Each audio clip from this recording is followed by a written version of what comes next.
Well, howdy everyone, this is Real Talk Chimp, Ricky on Real Talk Chimp.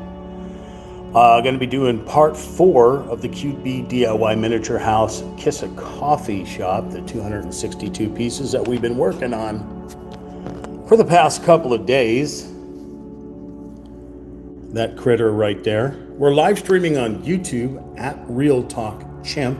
That's RealTalkChimp.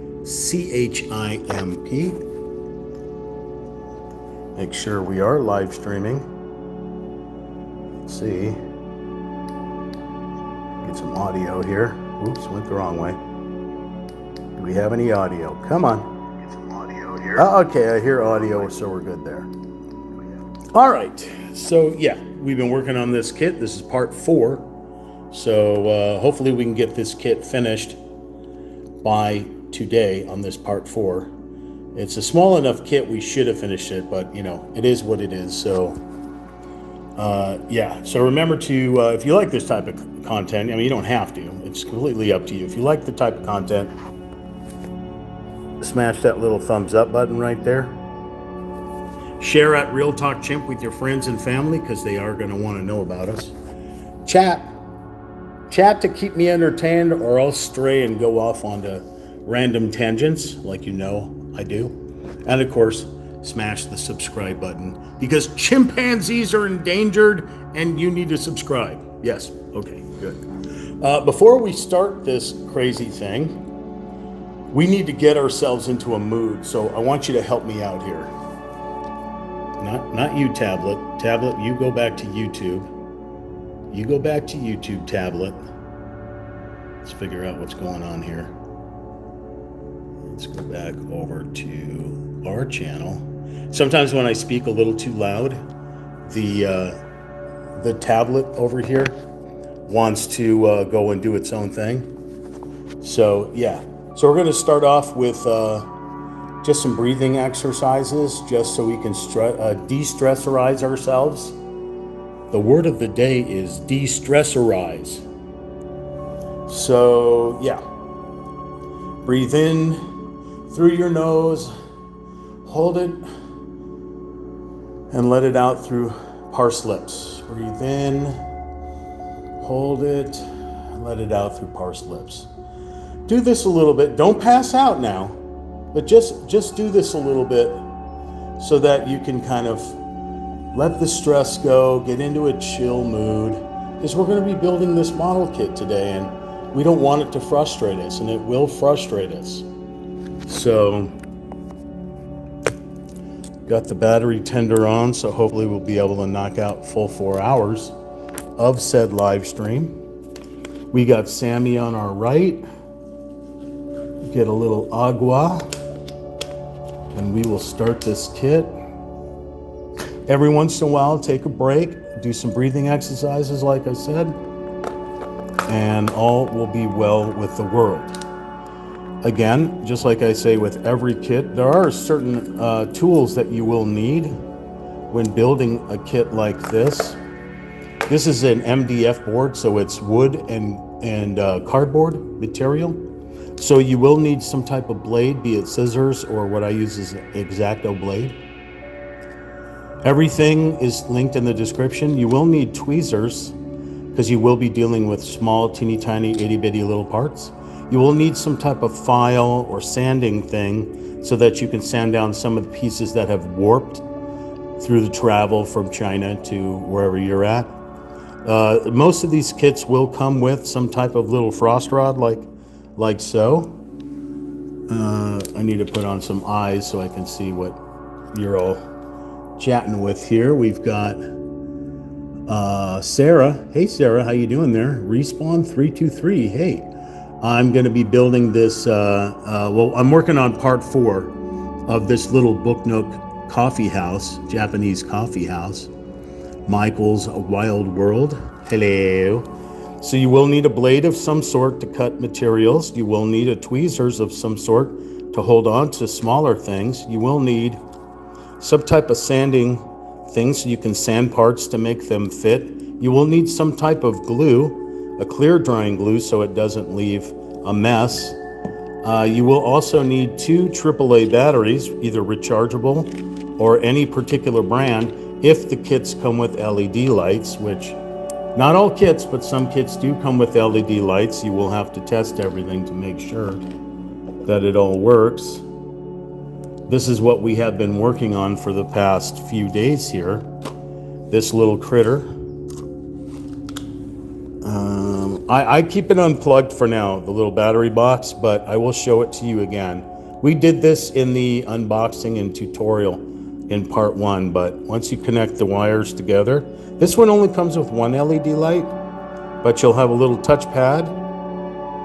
Touch the pad and the light comes on. Touch the pad, the light goes off. So I just kind of keep it unplugged for now so that I don't have to wear out the battery. Okay. Do you have the same pad? You mean this thing down here, the green pad here, the mat? Or are you talking about that thing there? I'm confused. iPad case. Oh, the case. This one is actually Samsung's. I got it when I bought my Samsung phone. I'm using a Galaxy S25 Ultra for my recording device, and I got the tablet. I think it came with the phone. It probably cost a couple $100, but the little case here, I drop everything and I needed something rugged, kind of like the OtterBox that I'm using as the cover of my phone. So yes, we are building this critter right here. It is a Showa period Japanese City Walk series little critter here, this coffee house. If you've ever watched my playlists for arts and crafts, you'll notice that I've built about 12 of these models, these 3D miniature wooden, plastic / cardboard kits here. So for the first 3 parts, we built all of this wonderful stuff here. We'll do a little drive-by in here and look inside. So right now, of course, it's not going to hold together until we put the ceiling on it, but pretty cool nonetheless. Let me see if I get that to focus a little bit. But it does have doors that open, so you will be able to open the doors. It does have windows that pop open as well. So if you're a child, or if you are the child, that you could role play with these little things. They fit about figures that are about maybe 1/32, I think, would be the best size for this, like your little Star Wars or G.I. Joes would fit. We got a sliding door right here for like a drive-through. So there's a little sliding door here as well. Cars drive up. This is a more modern era type of building than the buildings that I've worked on in the past, the Edo period buildings, but still the architecture is super cool. So we're going to continue building said thing here. Cat, did you see a cat? Oh, there's Jaws. Hey, Jaws. Yes, there is a cat right there. In fact, there is a Sammy. Sammy usually hangs out with us. Sammy, can you let everyone know that we're live streaming on Real Talk Chimp right now? Can you tell them to like, share, comment, and subscribe to @RealTalkChimp? We get a waggy tail. You have 2 cats? You need thousands more cats. Every cat in the world will be your cat. It feels like it's over 90 degrees outside, so I will be perspiring. Hang on one second here. I don't want to stop the live stream. Okay. So yeah, we basically have moved from page 19 over to page 20. That was just as I ended the live stream. I ended the live stream right at somewhere. Right here, I think. I think this is where we ended the live stream, the previous part 3 live stream. We built this little critter right here, and we stuck it onto this wall, and then we stuck this wall onto the doohickey, although we forgot a few stuff here. But like I said, my battery on my phone was dying, so I had to give it up. So What did we do? We built whatever the heck this thing is. Oh, it's a window. We built a window right here. That's what it is. Okay, and we put that little frame on it. We did all that. We placed the window. Okay, so where we stopped was right here at part 34 to put the sign on here. I'm sorry, we're going to be working on a different wall. So what we're going to do is we're going to take out everything. It's kind of cluttered around me here, so we're going to take out everything here so we can have it. A lot of pieces fall out when you're building your kit. The plates and stuff, pieces will just, they'll fall out and such. A billion cat toys. Most of your cat toys are probably under the refrigerator, as that's where cats like to knock the toys. They all seem to go under the refrigerator. I'm sure there's plenty of toys. Sammy's toys. Sammy's got all kinds of toys. Even though he's an adult, he still plays. Every once in a while, he'll bring me a toy. Sammy, there is a video I have when I first brought Sammy home from the rescue of him retrieving a little, like, crumpled up piece of paper we used to call the squirrel. Let's see here. Okay, so this is an actual piece right here, so we'll grab this. So I use the empty box, or it's now an empty, as a dump box for plates that I finish and stuff like that. So we're going to take the E plate, we're going to move it off to the right here. Take the A plate, move it off, I'm sorry, to the right, the other one off to the left. The C plate can go over by the A, as well as the B, and then the D we'll put over here with the E plate. Okay, we're going to get ready to work on this little sign right here. I had already put the little pegs in here. That was the last thing I did. We were on step 34. And bear with me, I'm slightly blind, so I am doing this by Braille. Sammy, it is hot in this room, bud. All right, so this was the sign itself was part 27. Let's see. I crocheted my cat 7 toys, and there's only one left. Sorry for shaking the camera around there. That's pretty funny. Right? How do you make it so... I got the stupid little thing that's got these little stickers. These things right here is like right in the way. So I'm gonna let's see. What does that say? How do you make it so good? How do you make what so good? Scrambled eggs, pasta, kitty food. You have to expound on your how do you make it so good comment, because I don't know what reference. Are we talking about the last OnlyFans thing? I'm really confused, so you have to tell me. What are we doing now? Oh, so this was part 27 with 2 pegs. The sign is part 27. The pegs are E8, and we're looking for D45, a wall, which I believe is right here. Here is D45. You see by the D45 and the line coming down. Also, it looks like the thing that's right here. So we're gonna pop this out here, put that down. Yeah, it's a coffee house. It's an actual coffee house in Japan. Plus, you can look up the Kissa coffee. There's a whole in the description. I have a whole breakdown of the word Kissa in Japanese, as well as the architectural style of the building, broken down in the description. But the Kissa, this brand here, it's all over the world. Them in France, Italy, all over. It's this type of coffee shop. So it is an actual location. This is based off of an actual location. It's not fantasy. This is pure fiction here, non-fiction. My brain is broken. Did you know that? Brain broken.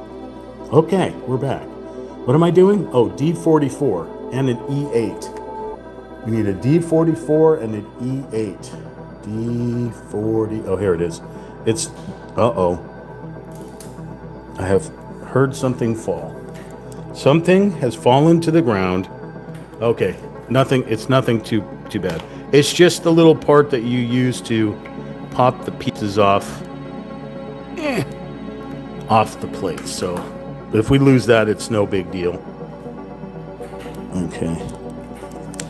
Plus, I'll be dropping things the entire time. All right, so D44 is this frame right here. Screen is blurry for me. Hopefully you're able to see it. Okay, so this is going to go, so if you see that printed on this wall is a menu. Let's see if the phone picks it up. Can you see that? It's a menu, so we're going to frame this menu. This time we're going to use a little bit of glue to keep it on here. Now it doesn't show, generally it'll show a little diagram that'll say glue on here, but it's not showing anything. Although there's a peg.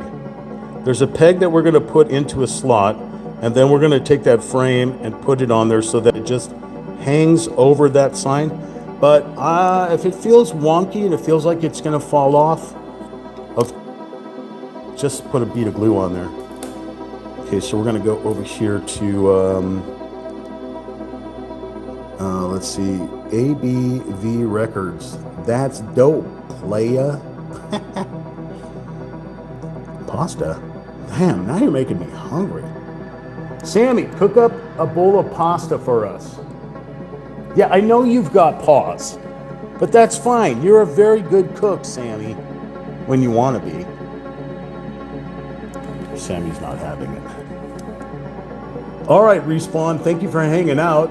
After I finish this kit, we're going to be starting a new painting, and I think you are all going to get a kick out of it. I think you are all going to smile when you see this painting that I'm going to be working on. I'll just give you a hint. It's for chimpanzees. Those of you that like monkeys and apes will appreciate the painting that I will start probably on Monday. Unless I finish this today, which I'm hoping to finish this model kit today, then I'll start it either on Saturday or I'll start it on Monday. And I know you're all going to get a kick out of this. I bought 3 more paintings, so we're going to be working on those. But in between each of the paintings, so I'll finish one painting, work on another model kit as well. Maybe something else comes along. I'm thinking of finding somebody with a 3D printer so I can print up, I can sculpt some figures first and then print some up to use with these kits here. So let's look for an E8 here. Is the E8, these little pegs right here, they act as like nails, I suppose. So we're going to take this critter. It's very small. If you feel that you need your tweezers, then use your tweezers.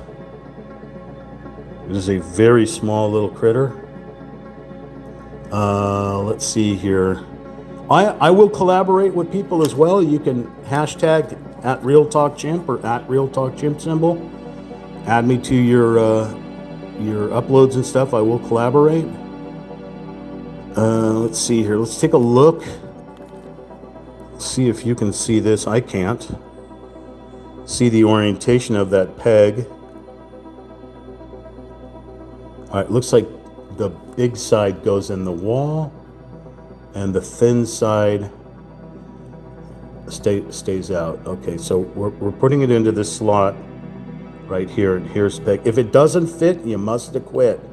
If it doesn't fit, you're gonna have to sand it down a little bit. So it keeps wanting to, there we go. I heard a nice squish. So we're gonna take that. The peg is now in there. If it doesn't feel secure, put a little dab of glue right there.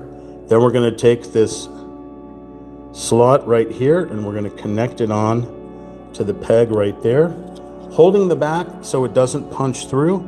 So hold on to the back and then we'll just, there we go. That's a nice click. Okay, it feels secure for now. The reason why I say if you need to put a little glue on it, we have a tendency of picking up our kits and moving them if we have to move or we have to dust a shelf or something like that. So sometimes you're gonna pick your little kit up and you're gonna hear parts fall apart. So then you go back and just hit it with a little bit of glue. Again, yeah. So that's that. Now we have to put the sign. So we have the 2 slots right up here, and the sign that we made at the end of part 3, little coffee. We're gonna just take these pegs, press them in. Again, if you don't feel like it's gonna fit, I heard a squish. The squish is good, feels good in here. It's not falling out.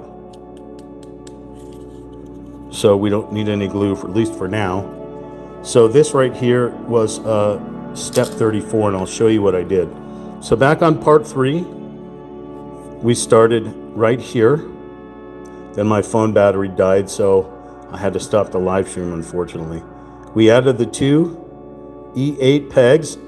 Look at the orientation of how these are to be set. So whenever you see one of these dotted boxes, you want to look at the orientation of where it needs to be.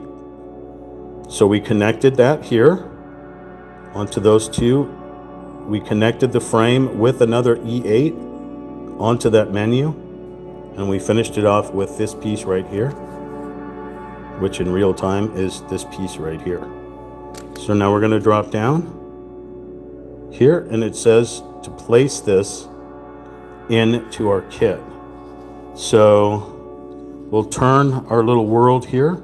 Let's close this window. So if you want to know what we're working on this part of the kit right here. This is a little outcropping of a building, a part of the building, I guess. A little outcropping of it. So, and also if you can see close up here, there's a power switch right here. So this most likely inside this thing will be the battery for this kit for the LED light. Okay, so this actually sits on the outside with the slant facing the wall here. So there is a peg right here. We're going to take that peg and we're going to drop it into that slot right there. Hopefully we should hear it click or squish. Okay, a little bit of pressure, but try not to break it. With the big chimpanzee gorilla hands, we have a tendency of breaking things, like our chairs. We broke one of our chairs, unfortunately, putting it together, and now we're down to just one, so. All right, so we have it like so. Again, once you put the ceiling or roof on, everything will come together. But if you don't feel comfortable with the fact that it's loose like this, you can run glue in there and then take a rubber band. I've been collecting these rubber bands for any model kit that I build. So you could take a bead of glue, run it down in between those corners of these walls, put your rubber band around, and just let it dry overnight. And then when you come back to build your kit, everything should be placed together. But after building so many of these kits, I just know that once I put the roof down, it'll bring the walls in like that. Okay. Pettin' Poogie? That sounds, I don't want to say it, but that sounds like an adult thing. But I'm going to say, hey, is Poogie a dog or a cat or a tarantula or a chimp or a monkey or a dragon, or what's a Poogie? I want to know what a Poogie is. I need to know what a Poogie is. Maybe we'll go over to their, let's go over to their channel and find out what a Poogie is. Haru Gaming. Looks like we're going to need some more subscribers on this page here. It's anime? This is what I'm looking at. There's a Poogie in there. A he, she. Okay, that works. Let's get back over here. Oh, yeah. Jaws, you're going to need to start making some more videos too. Let's go. Let's see what we got here. Holy moly. It's a pig from the game. Let me see what that says. Monster Hunter. Okay. One of the games I haven't played. Thought about it, but because of Ark Survival and other games where you can like get monsters and stuff. I never played, never got into Monster Hunter. Probably should. I know there's a Monster Hunter that came free, or it's probably a trial that came free on the PlayStation Plus a couple of years ago. All right, so that was page 20. We're gonna flip the page here.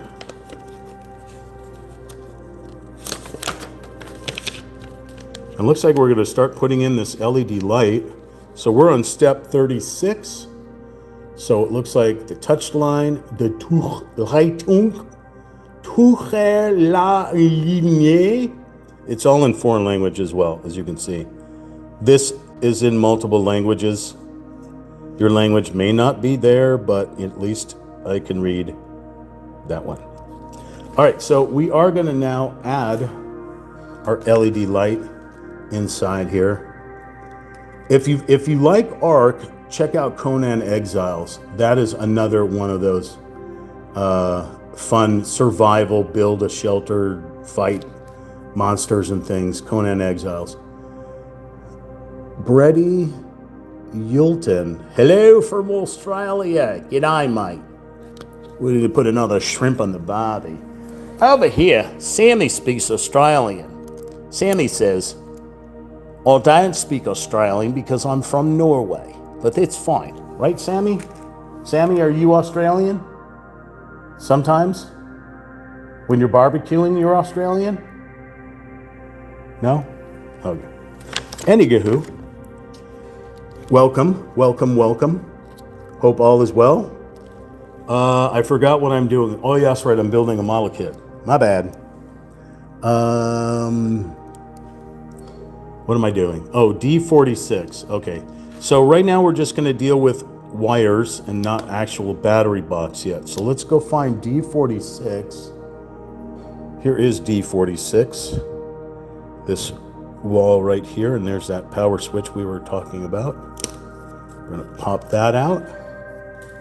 Okay. We're going to flip it this way. Not this way. It doesn't show the color side in here. It shows the cardboard side. We're going to use our touchpad, and then we need two D49s, which are going to hold our wires to this little wall. Here is D49 right here, these two things. So let's grab these here. Sometimes if you don't have little pegs like this, or they don't cooperate, you can use some tape. But keep the tape away from electrical currents, as you'll melt it, of course. That's not a good thing. As well as glue. Okay. So we're going to take D49. We're going to take our touch plate. And the crazy thing is okay, so the MDF board, you have this sort of cardboard in between. Now the outsides are a very thin wood. This is actual wood on here, like sandwich meat thin, less than a millimeter, a quarter of a millimeter of actual wood. But then in between you have this pressed cardboard material, that MDF board. And somehow that touchpad, actually, when you touch this, it somehow goes through with some type of kinetic energy, I guess, and touches that touch plate. There is Michael Contreras Knight 070. Michael Knight is in the house. Welcome our moderator here and our best friend, because Michael Knight, if you've watched any of our live streams, gaming live streams, and or all kinds of stuff, you will see the Michael Knight. We're going to add this touch plate here, and we're going to face the actual touch plate towards the board. So this part will be facing outwards towards us. And we're just going to kind of hold it here. You don't need to glue it. We're just going to kind of hold it here, and then you have 4 open slots on either side. So we're going to take, the little D49s here. And again, if they don't fit, you may have to sand them down. And we're just going to press them around that little piece of fiberglass there. Okay, so that's one. Kind of wonky. Let's try that again. There we go. Here's some squishes. Okay. Let's see. Where's the other one? Here it is. I have to feel for it. Okay, here's one more. Again, if this feels like it's going to fall out.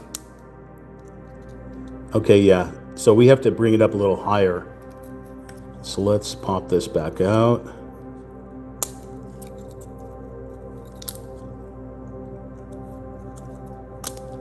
Ooh. Let's bring it up higher if I can. Bring it up as high as I can here. And try to get this little white piece here underneath or above. Not letting me do it. So let's bring this one up a little bit. Okay. Try to bring this up higher. Now we'll put this in. Okay, a little too high. Okay, so we want it flush in there. So it's holding down the wires instead of the board. But this one here should be just low enough to put the critter back. And then it'll press the little circuit board down so that you'll be able to touch. Just to make sure that it works, we'll plug it in.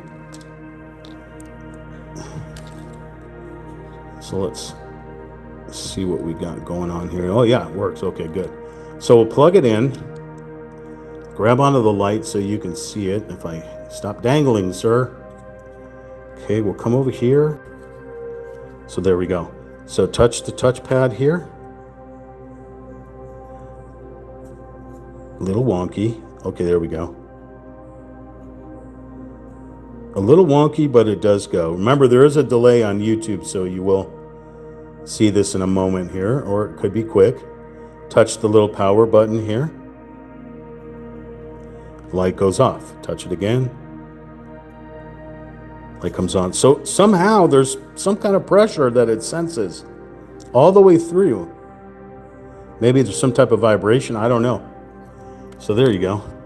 So I'm going to unplug it for now, so I don't waste the battery.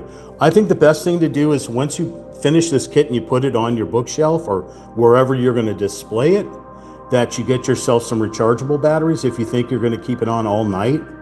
You know, if you have a bookshelf and you want to just keep it on all night, or for whatever reason, get yourself some rechargeable batteries.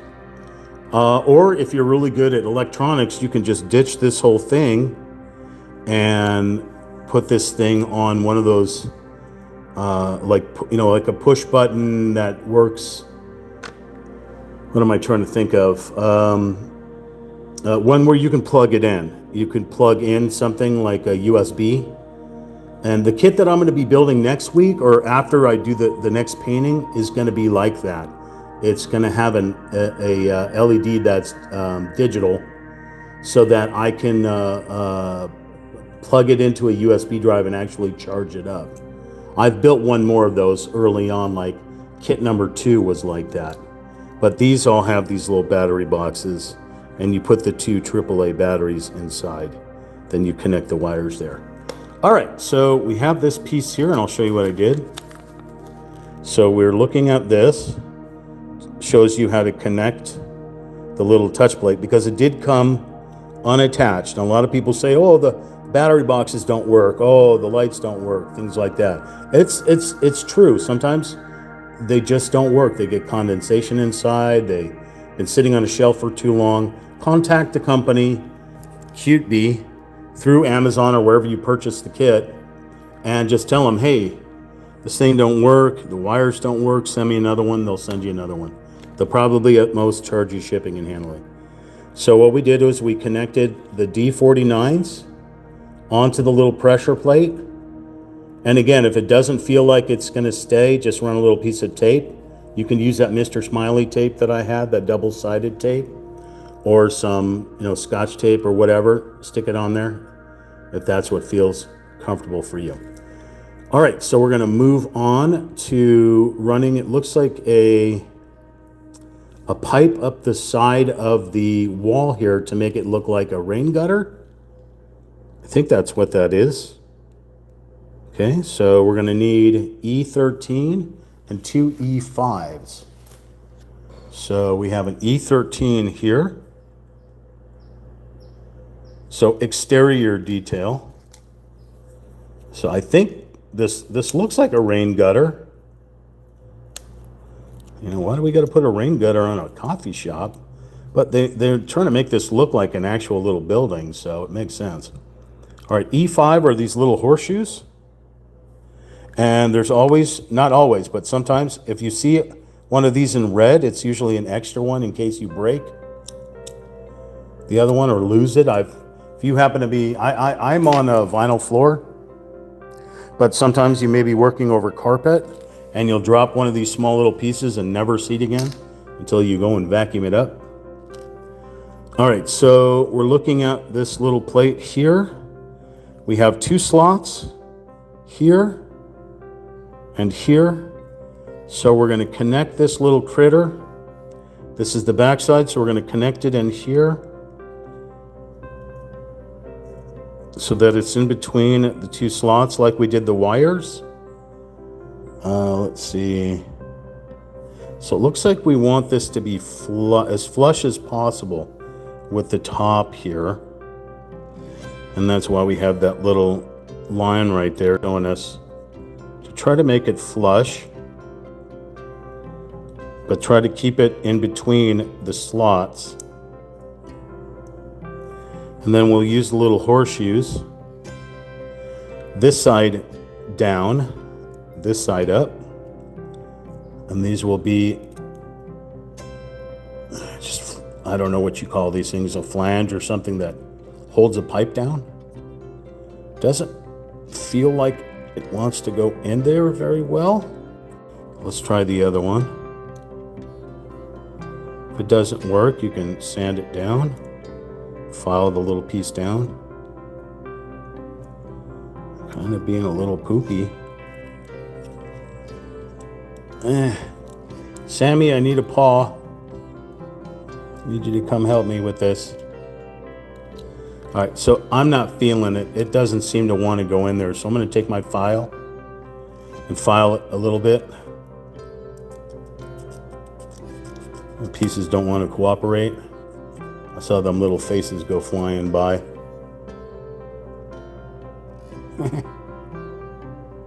Oops. There we go. Okay. So I'm just going to file these down just a little bit. And I'll see if I can get this to go in there.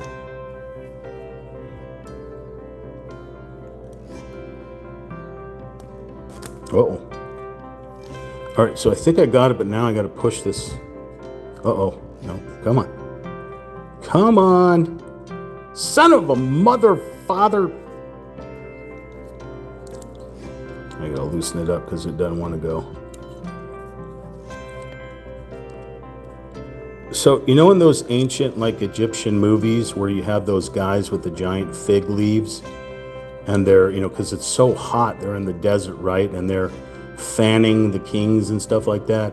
I need Sammy to grab one of those big, like, fig leaf or palm leaf, one of the big palm leaves, and fan me, because it's like I am sweating so bad while I'm sitting there. It's so hot in this space that I'm in.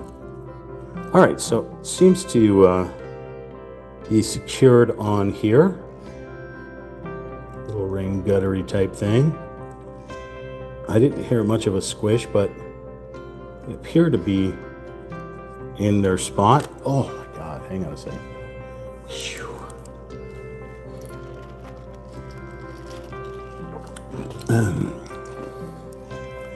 Son of a mother father.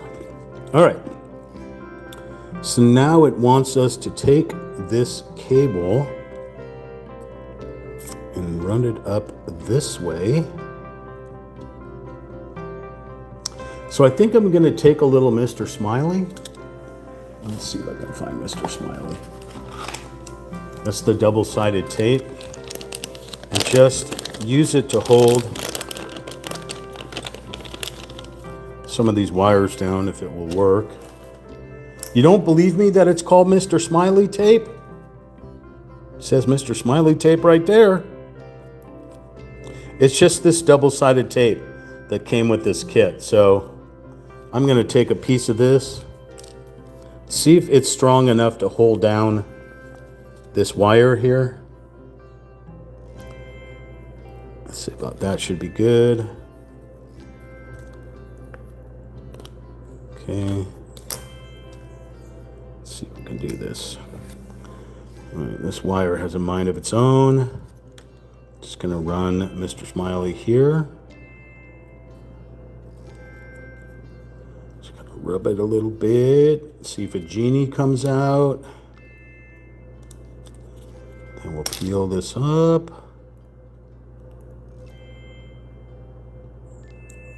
Peel it up. There's the Mr. Smiley tape. And then see if I can just do that. See if it's strong enough to hold it. It seems to be strong enough to hold it. So then I can get the wire out of the way. Because in this diagram, it's showing the wire going upwards. So it wants me to connect it to this wall here. So you see the peg here, here, here, and here. We're going to connect it to the slots that are here, and here, here, and here. Okay. And it looks like we're going to be dropping that battery box down into that slot eventually, but let's see if we can get this wire out of the way. At the same time, we're going to try to press these walls together here. Again, if it doesn't fit, you'll have to sand down those little pegs. You, sir, get out of the way. Okay, there's a nice squish there. Nice click there. Let's go to this side. Try not to break anything inside the coffee shop. There's a squish. There's a, okay. So now we have a solid little outbuilding here. This here with the little slant window kind of cooperates a little bit. Again, that's this thing here. You don't obviously see that side, and I don't think you see it on this one. Let's see.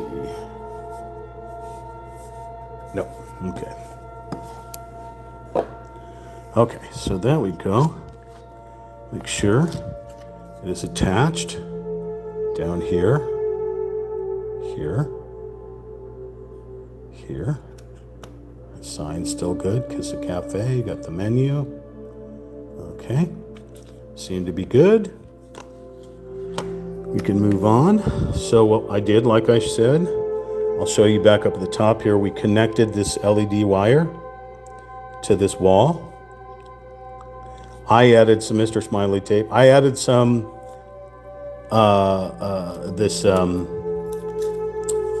like 3M type double-sided tape. Just, it doesn't show that you do that, but I did it just to secure that wire down so that I could run it north. I connected the rain gutter pipe here to the outside, because most buildings, you know, like if you're coming up to a drive-through, your Starbucks drive-through, your Coffee Bean or whatever, your drive-through, most of the times you're not going to see a big power button, a touch switch power button on the side of a building. But you know what would be really cool? If you did. So if any of you out there own a coffee shop that has a drive-through, on the side of it, spray paint a big power button like that on there. So you make it look like your coffee shop is a book nook. Oh, how cool is that? What do you think about that, Sammy? Do you think people should do that, Sammy? Do you think they should, if they have their own coffee shop, they should put a big power switch on the side of their building? Little tail wag, okay.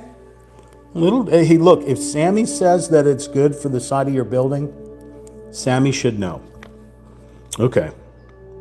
So then we took said wall and connected it again by those pegs and those slots to get what you see there, which is what you see here. This little horseshoe seems to be coming out, so I'm going to just kind of give it a little push here without breaking anything. Okay, again, if it doesn't feel comfortable, just run a little bead of glue there. We got our wire right here. Okay, so we're gonna set this aside because it doesn't look like we're gonna be working on this for a little bit. Looks like we're gonna be working on some of the flowers and plants and stuff that are around the outside. So let's move on to that. First of all, we're gonna take a break. I'm not gonna leave the screen here. I'm gonna stay right here, but it's so hot, I am like massively perspiring here. So we're gonna get some of our cold water, get our pooper towel, and we're gonna say a few words. This is Ricky with Real Talk Chimp, live streaming on YouTube. Part 3 of this CuteBee DIY miniature house Kissa coffee shop, part of the City Walk series. Smaller build than the traditional builds that I've built before. Michael 070 Knight is moderating in the chat, so you're more than welcome to chat with us. The more you chat with us, the more people see engagement, the more people will come and visit the channel. If you like this type of content, I do arts and crafts, I do gaming, if you're familiar with the channel, do all kinds of cool stuff. And it's also comedy driven. We will make you laugh. And if we don't make you laugh, we'll definitely make you vomit, or at least cry a little bit. Share it, Real Talk Chimp, with your friends and family. If you subscribe to the channel right now and help us get to 5,000 subscribers before the end of 2026, then I guarantee I'm gonna let all the living primates that unfortunately are in zoos right now to not throw poop at your grandma the next time you all go to the zoo. All right, so let's go to step 37 here. We're looking for an E3, an E4, and an E2. It looks like we're gonna be making a flower pot. Okay, so an E3, so an E2, E3, and E4. So here's an E2. It looks like just a, little flange. So let's get our little tool here. Pop that critter out. Put that down. Looks like we're gonna make 2 of these things. So let's get 2 of them. I thought it flew away for a second. So we're gonna put them right there. An E4. So here's E4. There's the E2 with 2 extra ones in red. So let's get whatever these things are, little goal posts. Let's put one there. And one here. Then we need an E3, which is here, with 1 extra one here. I'll take 2 of these.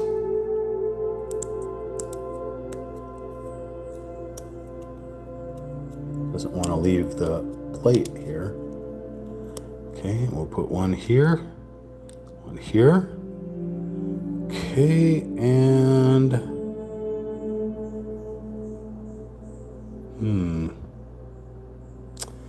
all right, I guess we're going to connect this together here. So we're going to, first of all, take the little flangey part, put it on the bottom. It has a square here that you're going to put this little goalpost in, this side up, this side down. So this will go into the little flange.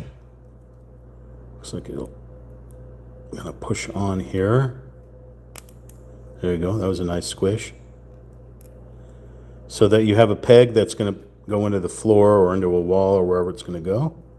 So it's going to look something like that, a little lobster craw. Then you're going to take the flange with the color side up, plain side down, and we're going to connect it. Let's see. It has like a little gap. Make this gap face you. All right, that sort of just presses on there. So it looks like it wants to keep it flush with these pegs. Okay, so let's try to keep it flush. Some of the flashing is coming off here. It's not a big deal. But if you've got OCD like me or ADHD or all that fun stuff, you can dab it with a little Sharpie or a little bit of paint. All right, so here it is. This weird looking thing. Okay, so it says the Pac-Man side, which is that little, I'm going to say a bad word, that little slit right there. Now we're going to take a J2 and a J3. So basically what we're making here is this flower pot right here. This is the J2 and J3, the little plants. So that's coming off of your J plate is this thing here. So, I'm sorry, what's that? I heard a Sammy speak up. J is, here it is, J. So we're looking for J2 and J3. Here's J2. Remember, we have to make 2 of these things, so we're going to pop both of these out. J2 and J3 is right below it. So we're going to pop out J3 and the other J3. And we're going to put them aside. Okay, so we have our little critter here. All right, so let's take a looky-see. All right, these are little parts. So I'm going to grab the tweezers. Oh no, here it is. Thought it flew off. All right, so has this shape down here. It wants us to put it inside the little slit here. Trying. Oh, this is the point where I say it would be nice if I could see. All right, so I have it inside here. It doesn't say to glue it down, but it does say to push it down like so that it sits like that. Okay, and then the other side, same thing, run it up through a little Pac-Man gap. Pac-Man! I probably should have put these 2 together, right? Yeah, let's do that. Let's start over again. I'm just going to combine them both and then run them through the Pac-Man gap. Wugga, wugga, wugga, wugga, wugga, wugga, wugga, wugga, wugga. Sorry. Oh, you video game nerds. Video game nerds. Nerd. Alright, so this is not cooperating very well. Son of a motherfucker. Oh. So teeny tiny. Just know if you're ever going to build a dollhouse or you're building these kits like that, that's what this stuff is. You're just building the accoutrement, the stuff that just sits on the sides, of your house to make it look realistic. All right, so I got it in here, but I'm going to do my best to use the tweezers to pull it in here. So it's almost like I'm sewing. There we go. Oh, son of a mother, father, sister, brother, aunt, uncle's dog, tarantula. You know what I'm going to do? I'm going to widen this gap a little bit, make my life a little easier. Widening it. Wow, you got a tarantula on that one. Happy birthday. I thought your birthday was like 2 weeks ago. You had another birthday already? Dude, happy birthday to Michael 0709. Happy birthday to Michael 0709. Happy birthday to Michael 0709. Watch the potty mouth. Happy birthday to Michael 0709, who's 56 years old. Just a puppy. Just a puppy. All right, so this is not cooperating for me because my phalanges are too gigantic. So I am going to modify this thing.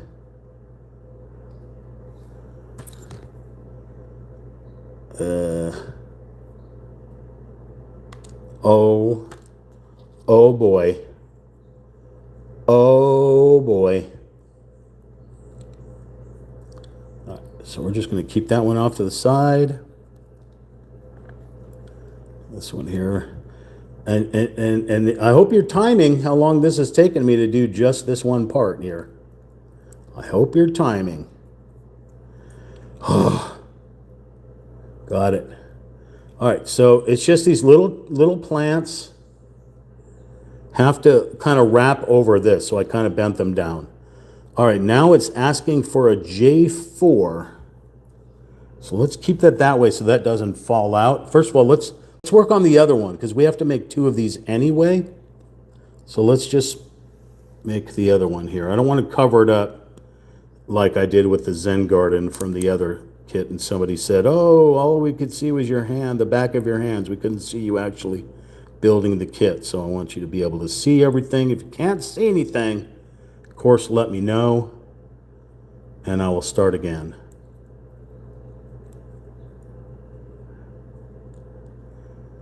So, or for those of you that are questioning, I don't accept any tips. My channel is not monetized, to give you a heads up. But if you wanted to tip somebody, you wanted to send money to somebody for Real Talk Chimp, send it to Michael Contreras Knight 070. He's the blue name that's in the chat area, because he really needs PlayStation Plus so he can play video games online. You can help him out by getting him one of those scratcher cards. Or yeah, again, Real Talk Chimp won't accept any tips or anything like that, because like I said, my channel is purely for free education. Everyone else wants to charge money for education. I want to give it away for free because I don't think people should have to pay for education. I think education should be free. Creative education should absolutely be free. So, all right. Oh, all right. You know what I'm going to do, just because this is kind of being poopy? I'm just going to add a little bead of glue just to try to hold these little plants down. So just a little bead of glue in here, add as a little lock in here to hold those little plants down. They can fall out through the top, but at least through the little Pac-Man gap,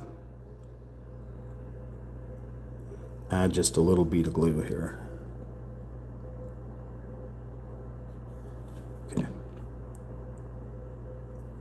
All right, so the next phase is J4. So let's look for a J4. Here is a J4. Weird looking thing. I thought they were swords, but they're little plants. Okay. Let's grab 2 of them. This is some kind of plastic.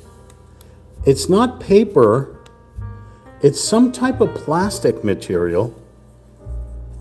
And see, the texture of it feels like it's paper, but it's some type of plastic. I'm not sure what that is. Okay, so they want us to take the J4 and also run it inside, in between those 2 little plants that you put in there.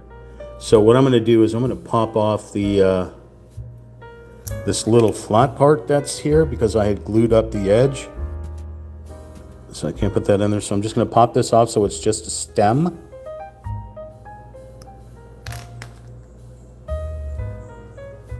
Took a little too much off. So then I'm just going to run it in between these 2. Like so. I'm I'm going to do it to the other one as well. This time I won't take off so much. I just want to take the little thing off right here. Okay.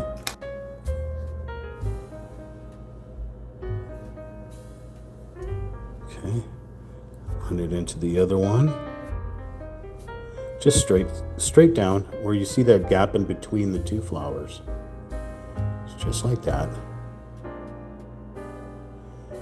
It doesn't feel very secure in there. So you know what I think I'm going to do? I think I'm going to add a little bit of glue right on top. Then I'm going to drop this inside. Now the kit doesn't say this.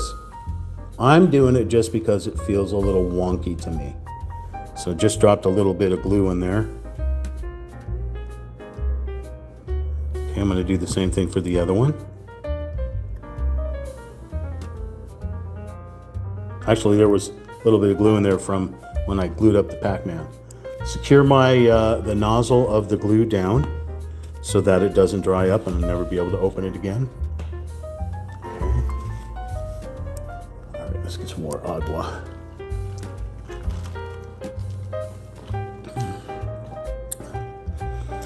It looks like 2 potted plants. So it looks like in the back of this little patio right here, you got one here and one back behind this table. Then there's 3 potted plants because then there's a different one right here. This was cardboard we did. I don't know what's on the back side of this, so there may be more stuff. All right, so let's take a look here. What else do you want me to add?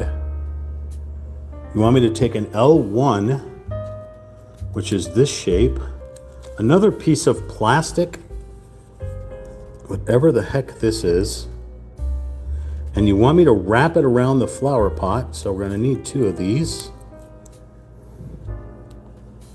So this is L1, it says it right here, L1, so you get 2 extra. We'll put that aside. This one looks a lot trickier, so this one's an actual like puzzle piece, so you want to connect that into there. So you want to rotate this around and try to get this piece in to this piece.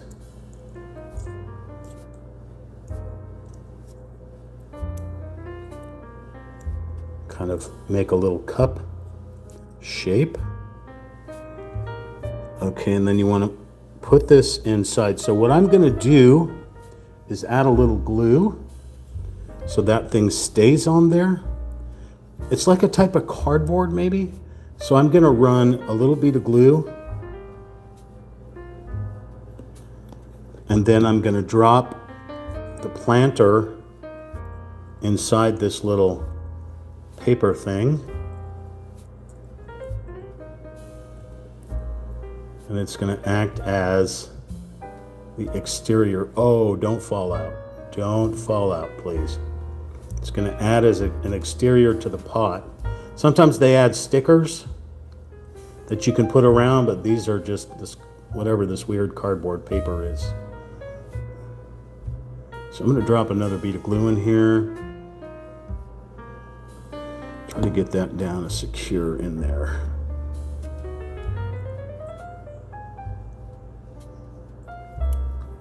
Okay. All right. And then we'll do it to the other one. Okay, very small little parts. Very small little parts. Well, it is a miniature, so it does make sense. Okay. And then big giant gorilla chimpanzee fingers. So, okay. We used to do this when you were kids in your arts and crafts class. You used to make things like this on your own. So having it pre-cut the way it is already is a blessing. Of course, not cooperating very well, but that's the way the monkey crumbles.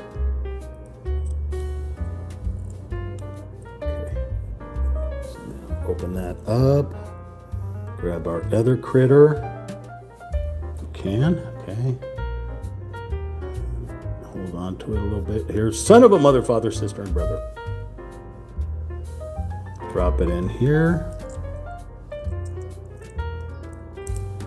Doesn't seem to want to hold very well. Nope. Since it's not cooperating, I'm going to drop some glue. Try to get this little thing to stay shut.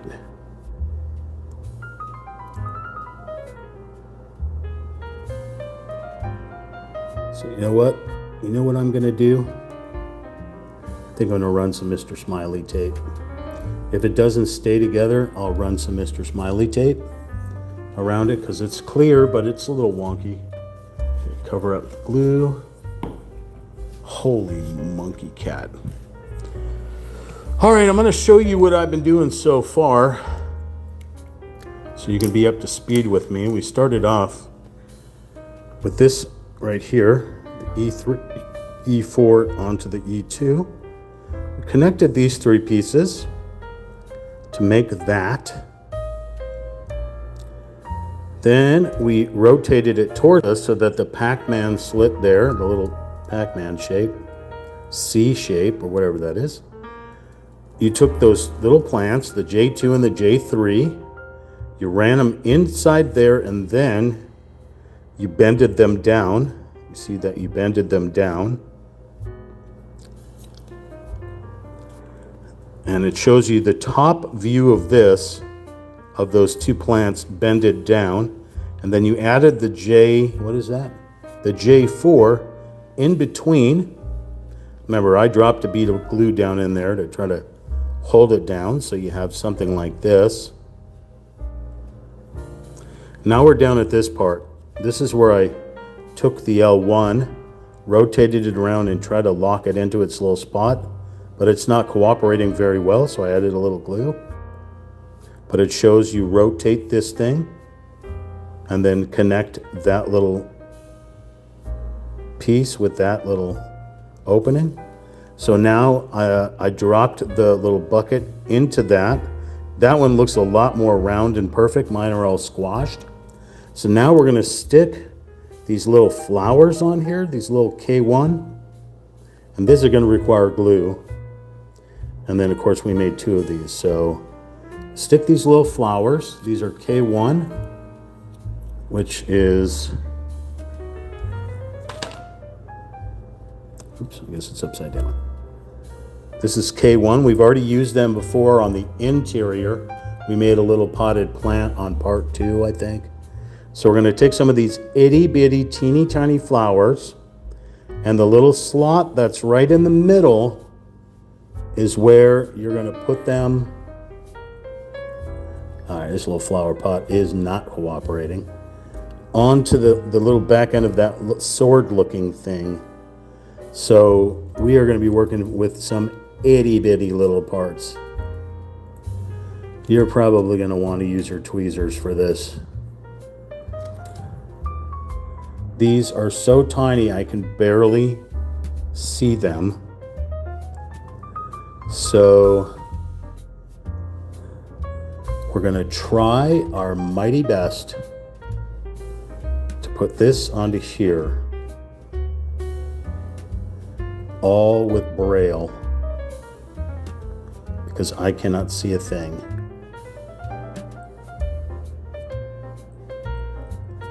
And since I wasn't able to do these before because I'm breathing too heavily and it just wants to keep popping off, I'm going to probably end up just gluing them. So let's get some glue.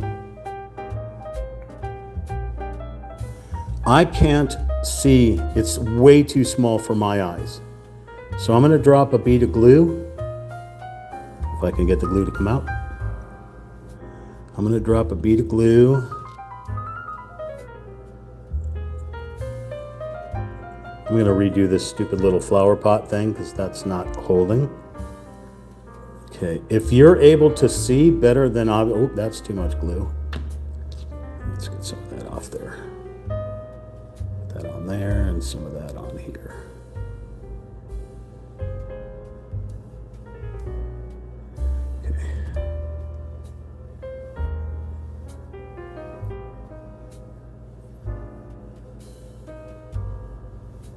Just going to drop that on there. It's not on there, it's just glued to the side of it to spare my wonky eyes. Let's grab another one. But you obviously can, if you can see it. I can't even see it. It's just too small for my eyes. I can't focus onto it. So we're just gonna.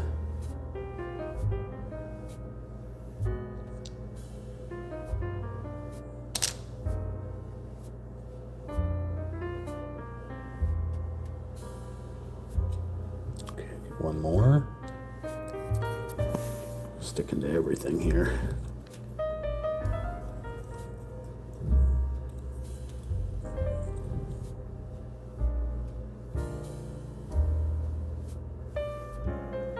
Almost can't tell that a non-professional built this thing, huh?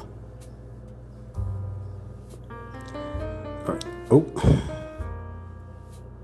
I'm going to put that aside. This little thing right here, we got extra ones, so I'm going to get rid of that one and build another one with the extra. See if I can make it work this time. So we're going to take it, rotate.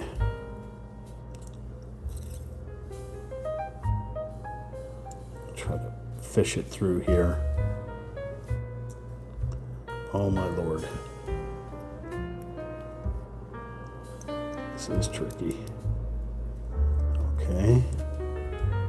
So once you fish it through, it has these little tabs that you can sort of rotate to secure it down.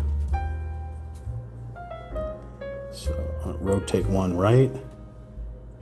You know what it looks like? Like a leather cuff that you wear like at the Renaissance Fair. Or if you were really cool in the 80s and you wore a little leather cuff. But for our purpose, it's the outer cover of the little flower pot. So take it, put it back inside here.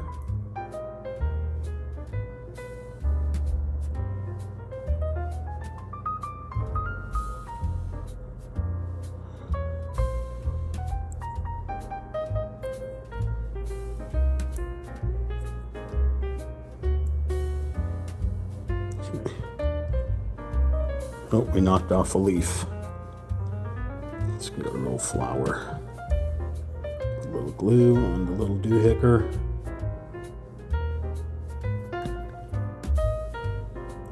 A little flower back on.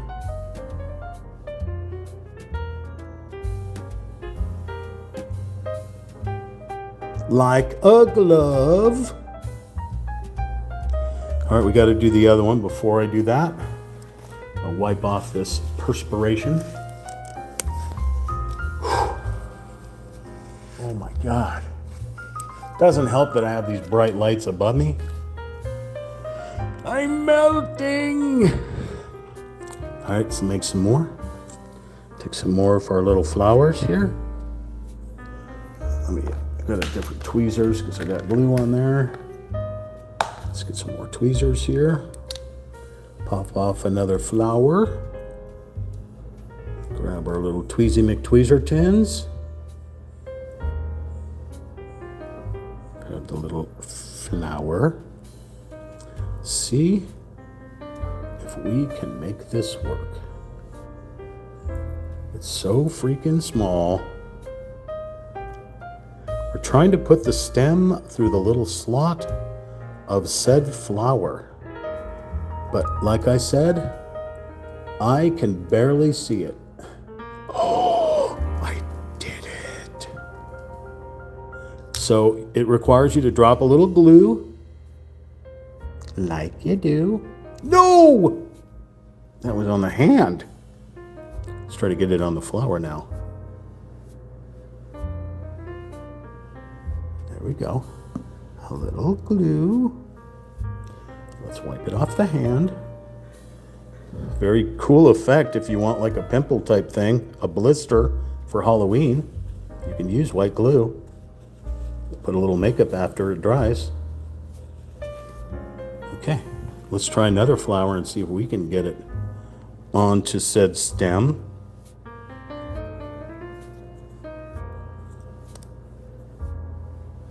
Where did it go? Stuck to the paper. Come on, sir.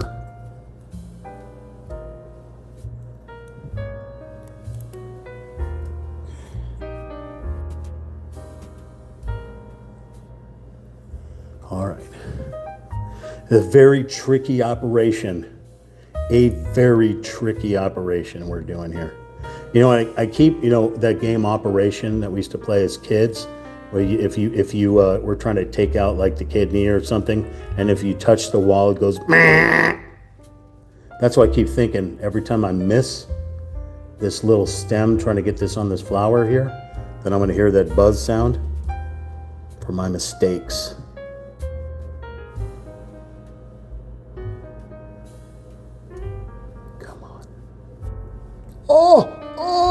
Oh, look at that.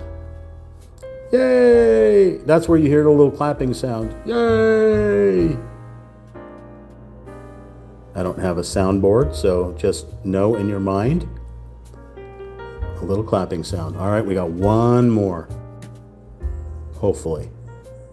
Put a little dab of glue like you do. All right, we got una mas. Picante sauce. Let's grab this little phalange. Got it. Let's try to grab it a little bit. Like so. Sorry if it's not focusing on there. Here we go again, folks. We're spending an hour just on... No, don't fall out. Stay inside the planter box. Here we go. Probably a whole hour spent just trying to put one flower on a stem. Come on. You got this. Come on. I know the other flower's in the way.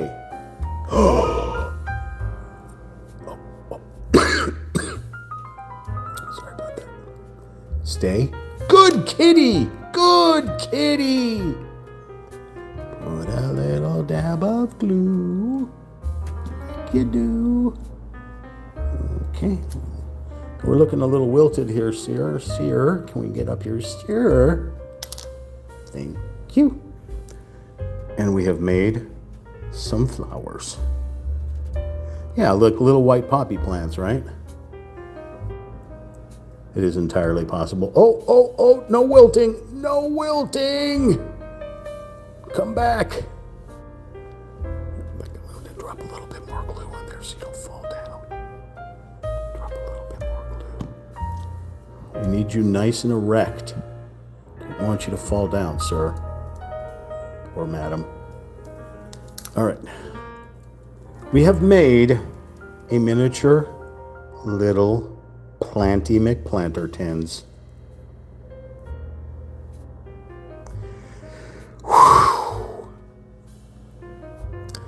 All right, so, you know, with this one here, we just glued them onto the side of it. Had we been so lucky just to make these, that would have been sassy.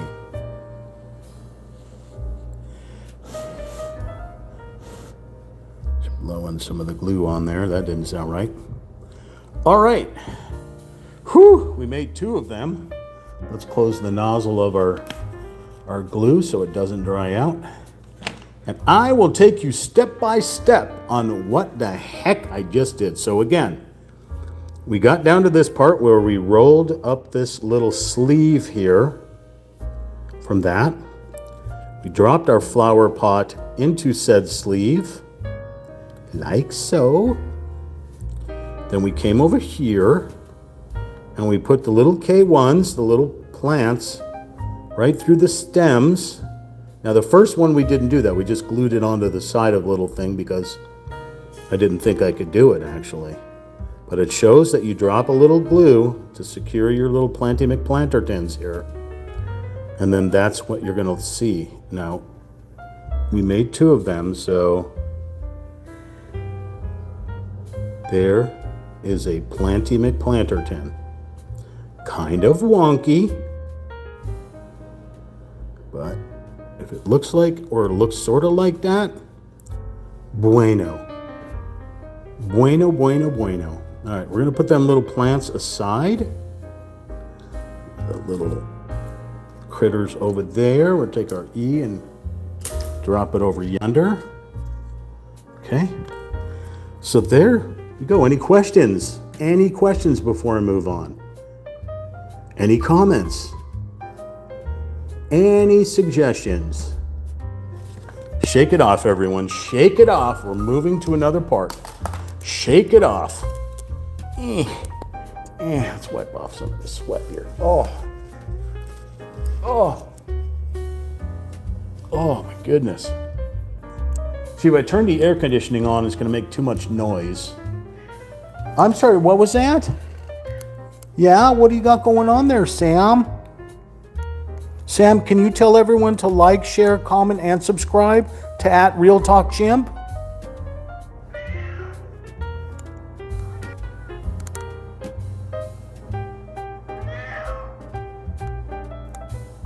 You heard it from Sammy. Sammy told you to like, share, comment, and subscribe. Sammy would know. Yes, it is hot out there. You're right, Sammy. You have to find a nice cool spot or go drink some of your water. You got to do that, Sam. Yeah, because you're a winter kitty. You got to get a little cat therapy for the moment before we move on. Sweet boy. It's my elderly old man kitty. Oh, he said nope, he's just a child. This is my child kitty. King Sammy. Thank you for the snuggles. I appreciate it. Meow. You want to come up here? You want to come up here? Oh, you want to say hi to Michael Knight? Can you say hi to Michael 070 Knight, Sammy?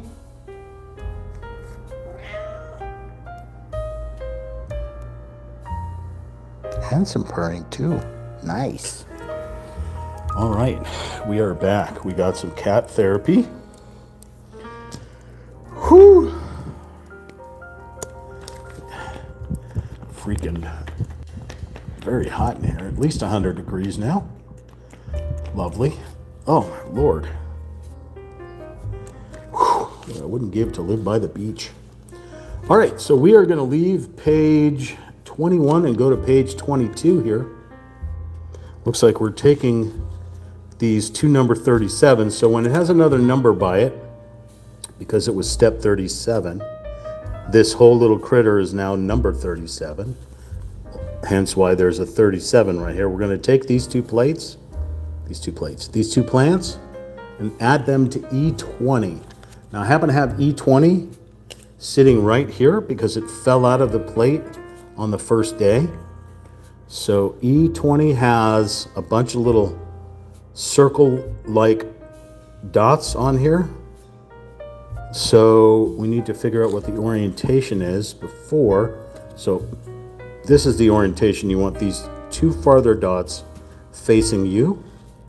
So that means that these two potted plants are going to go on the corners. So they're going to go on this one here and this one here.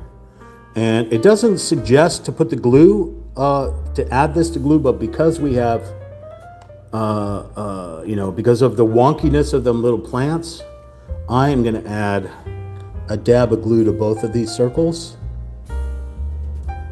so I can set this plant in here the best that I can. See, there is the little post that we made, but because the cardboard is not cooperating,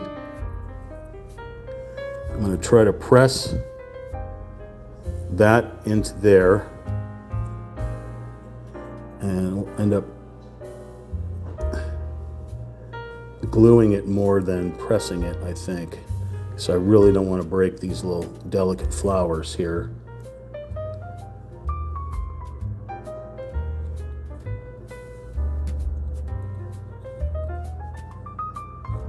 So yeah, the peg is not working because of that little cardboard that's wrapping around it, and it's already starting to fall apart. So I feel more comfortable just gluing it down. No, flowers, don't fall.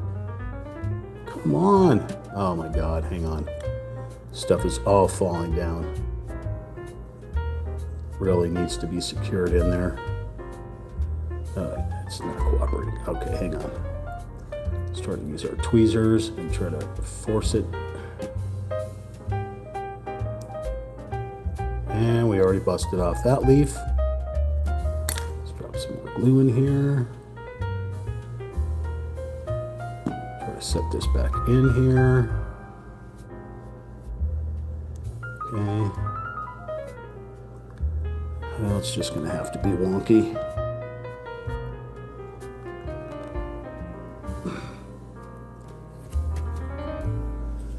Flowers have fallen down. Hey, Sam. That's about the best we can do there. So I'm gonna let this dry for a moment, even though it wants me to do it in the next, put something in the next part. But Sammy is ready to give his stamp of approval. Here he comes. Hey, Sam. Whoa, no falling off. Cat butt. Okay. All right, so it wants us to put this plate down onto the ground here. So, all right. So we have these pegs that we had put in part one, right here and right here. Those will go on these outer holes. So very carefully, we're going to set this plate down onto the floor of this critter, if we can, without the plants falling off. There we go. I just squished it on there. Set our plants a little bit, make sure. Oh, stay in your spot. Okay. So if I flip this over, you'll see it right here. This is it right here, the plate that I just put down. Right here. Your sassy little plants. Okay. So again, we're looking at this section of the box right here. There's that little wooden plate there. We haven't put that plant down or that sign, but the two back corners, we're going to be putting a table and some chairs up at the front. Okay, but that's what we have right there. So what I just did was on part, I think it's 38. Yes, part 38, I took the 237 plants. I glued them down, only because mine aren't as perfect as theirs, onto this board. And I went over here and I showed you those pegs and the two outer circles, and I pressed that floor onto that part there, 36 being the whole entire building, and cement floor, whatever that is. So we secured that down there. That's that. Now we're going to start over and make some more potted planty McPlanter tin things. Hopefully we can make them a little bit better. If this is the kind of content that you like watching, consider hitting that like button.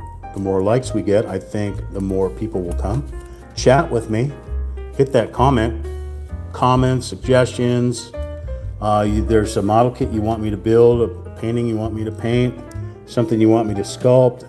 You tell me. You guide me. You guide me. Maybe a day where we massage Sammy. Take Sammy. We take Sammy to the spa, or Sammy. All right, E3, E4, E2. The same thing we did with that other planter. So we're going to grab the E2.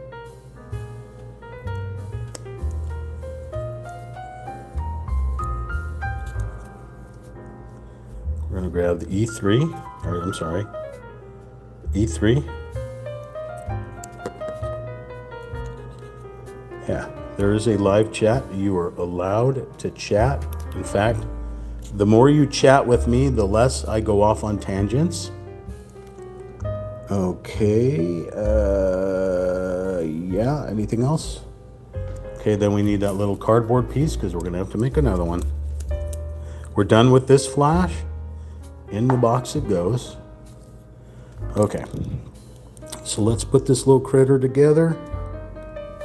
So again, we take the little goalpost looking shape and we press it into here.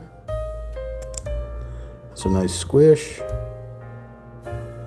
And then we take the little Pac-Man piece here. And we take the slots here and run it into these tabs. Try to keep it flush if we can. Son of a mother father.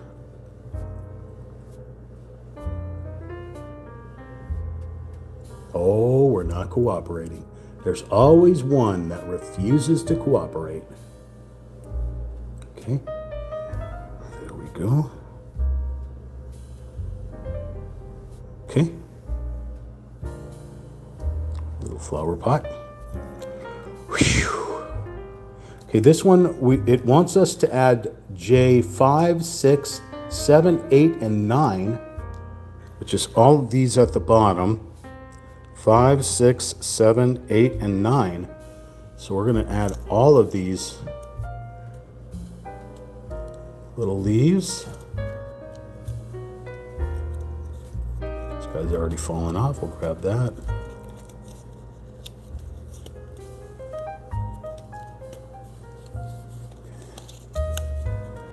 Okay. And now we're going to try to place them. Just like we did with the other one, we're going to place them inside here. So we're going to do what we did before. We're going to drop some glue down in the center so that it'll be easier for them to stay in place. Again, it doesn't say that in the doohickey or thingamajig in the manual, but we're going to do it anyway because we're sassy like that. Okay, so we're just going to drop these critters. This little foot that's at the end of it should be an anchor. Should be an anchor.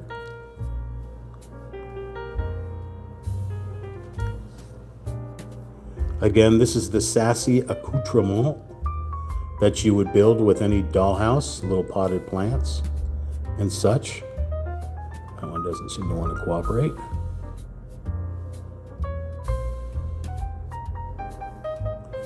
The smaller leaves at the bottom, like they're growing in.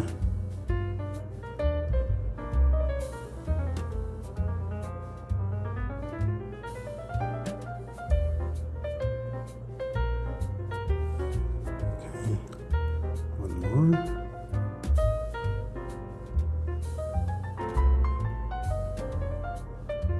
Gonna bend them a little bit, give them some life. Now, if you feel sassy and you want to get some of the, like the HO scale train foliage and such, you can, by all means, add that instead of this cardboard stuff. You want to add some life to this. So like, there's leaves painted on the sides here to give it the look that there's ivy on the roof. But by all means, get some, in fact, you could take this stuff here and run it through a little shredder and then sprinkle it around to make it look like natural leaves on the critter. So I'm gonna run another little bead of glue here at the bottom. Again, you don't have to. I'm doing it because I feel that it's gonna be more secure in here, especially if I ever have to move this to a different shelf or just in general, if I have to move and I have to wrap it up in bubble wrap. So there, I dropped a little bit more glue down inside there. So now I have to make that little cardboard piece. So let's lay that down for a moment. Luckily, I don't have to add any flowers to this particular one. But now we're going to deal with this thing here. This crappy little thing. Okay, so we're going to rotate it around. Just the cuff. Try to get it to cooperate. Son of a mother father. Come on.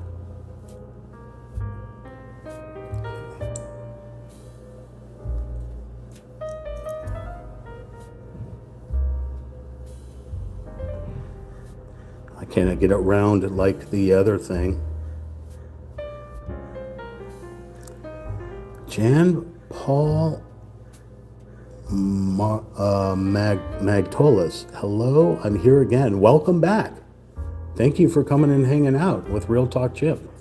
We do greatly appreciate it there, Jan.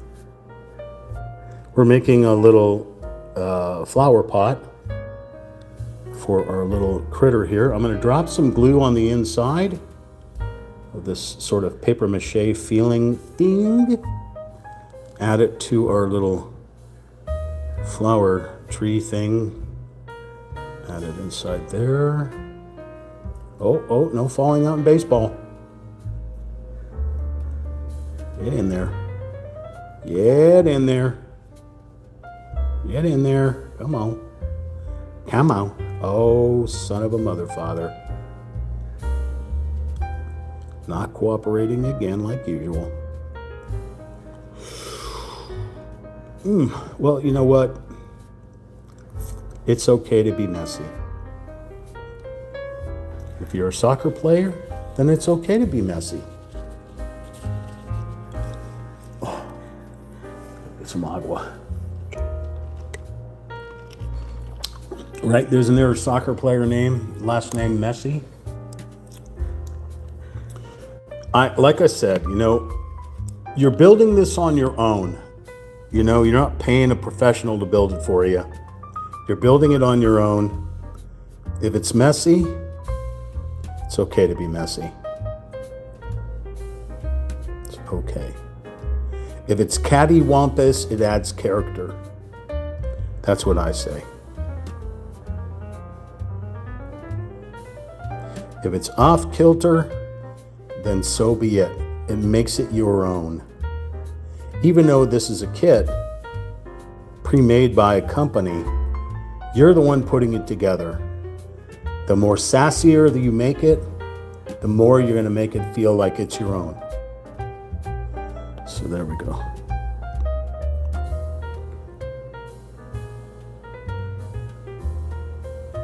Okay. I will show you the torturous stuff that I've just gone through. So this was step 39. We took the E3, put it on top of the E4, put the E4 into the E2. And if you're keeping score with your bingo cards, that's also in reference to when we play Battleship. Whenever I call numbers, you better let me know if you got a bingo or I sank a battleship. So E2 into E4, E4 into E3, and then it should look like that. Then if you rotate it this way, top, then you will see the top of it, that C shape, or the Pac-Man. Then we took the J7, the J5, the J8, the J6, and the J9, and we ran it into said E3. Oh, it definitely sank at least a frigate. I buy these kits. I buy these kits generally off Amazon, or I go to the actual manufacturer and buy it from the manufacturer. I haven't gotten any discounts or anything like that, unfortunately, because I haven't bought thousands of them yet. I've only bought like 12 of these things. So let's see. It shows to bend the little leaves down. Slightly bend the little leaves to give them some life, which is what we did.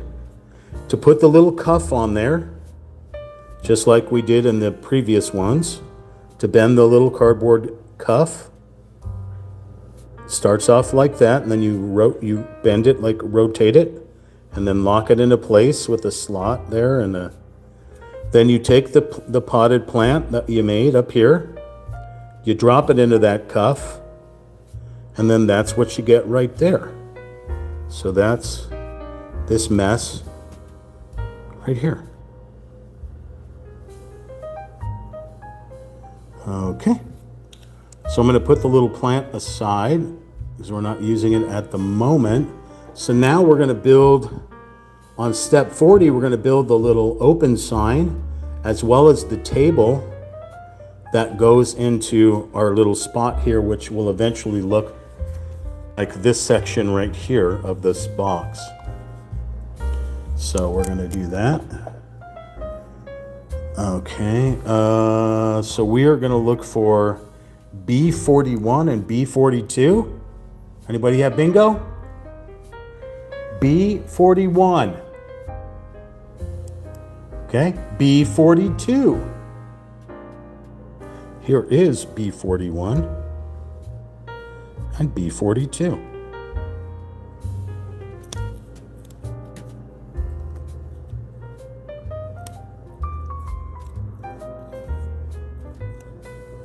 Okay, so we're going to take B41 and rotate this little doohicker this way.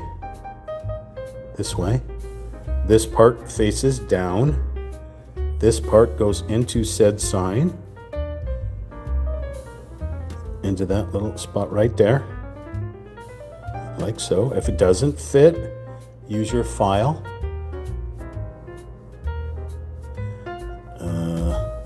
Not cooperating, so we are going to use our file. File it down a little bit.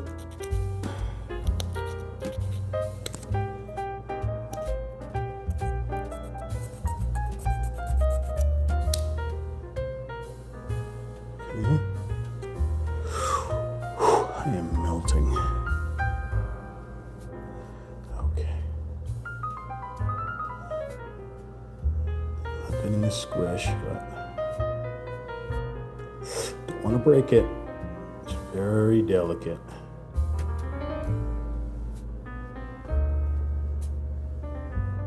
Okay, there it is in there. It's just a little sign. Okay. So then we need a B11 and a B10. B11 and a B10. Here is a B11. And here is a B10. We already made a B10 when we built the table and chairs on the inside, down in here. A little table and chairs we're making one of those for the outside. So let's use our little tool to get the B10 off here. We'll drop that down. The B11, drop that down. And okay. So this one's a little tricky. So this is going to require gravity. So you see the space in here and the little like gap right there. We're just going to kind of set this in here. If it doesn't feel like it's going to cooperate, this part of your tool, you can actually use it for this to press in here. Sometimes it doesn't cooperate, but there it goes. I just used the tool to press it down into it. Okay. Then we're going to take this with the two pegs here. We're going to set it into the floor. I'm going to add a little glue. Like I said, I do that just on purpose for my own sassy faction. The second word of the day is sassy faction.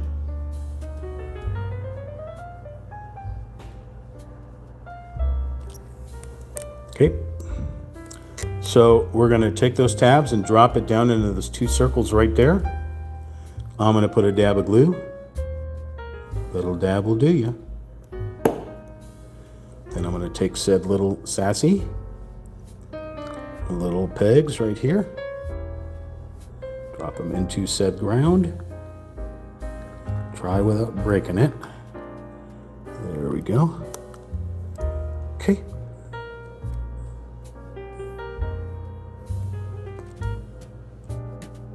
And then, what is this? Where did that come from? not sure. Let's put that aside. We're going to take a B9. B9. Here is a B9. Little tabletop. We're going to find an A7. And we need Mr. Smiley tape because we're going to add an accessory that came with this kit. If you watched my unboxing, part 1, I showed you the accessory kit here. It came with a frost rod, but I've been using my own from another kit. This is the file. It has the blue side is a heavier grit. The pink side is a lighter grit. I will just add that to my little toolbox that I've been building as I've been building these kits. It came with this little metal saucer and dish. It looks just like the thing that you have in Monopoly. They probably swiped it from Monopoly. It's actually pewter or something. It's the only metal thing besides the battery box or the things in the battery that actually looks like something. It's very cute. Like it's got decorations around the dish here. Let's see if I can get it to focus. That's actual decorations there on the dish where the saucer is. You cannot lift the saucer off. It's welded on here. It's a weld bead right there, or solder bead, but it's pretty cool. Little tea thing.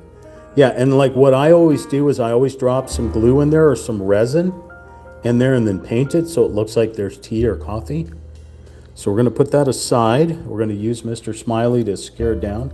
Or we can use some of the B7000 glue, which is the super glue. We need an A7. A7. What is an A7? This will be the last piece on plate A7. I don't know what this is. What is this? What is that? Let's see if it even focuses so you can see it. I don't see it focusing very well.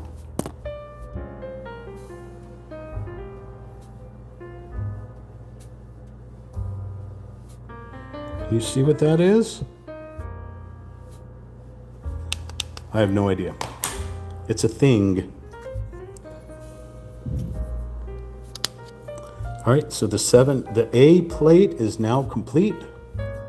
We can put that in the box. All right, so let's try to figure this out. So this little critter goes where? It goes into this little hole right here.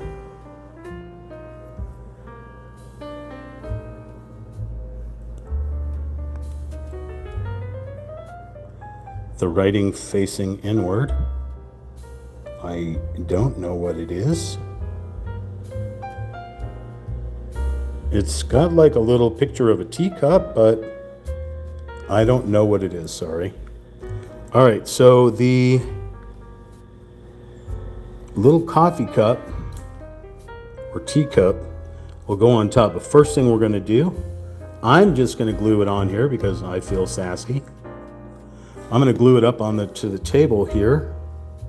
So it's going to go like,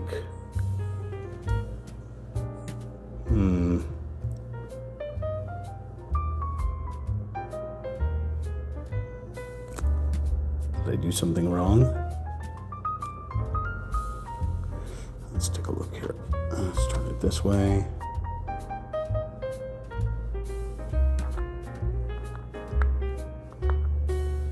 Trying to put that slot onto that peg of the table post.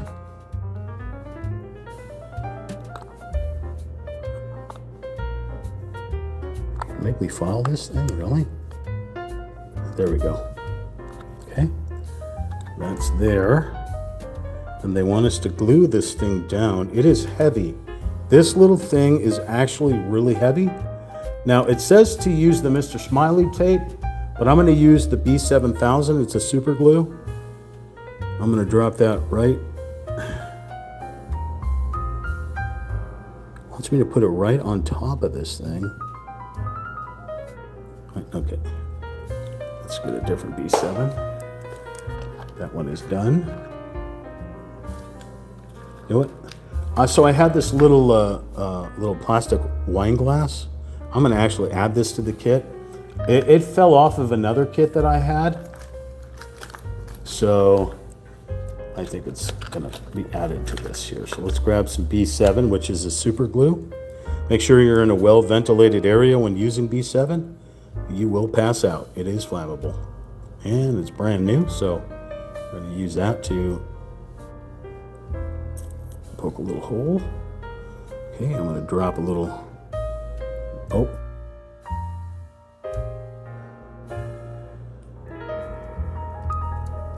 Holy mother of monkey jello, does that stink? Whew, smells great when I used to sniff glue. Not good right now for the home team.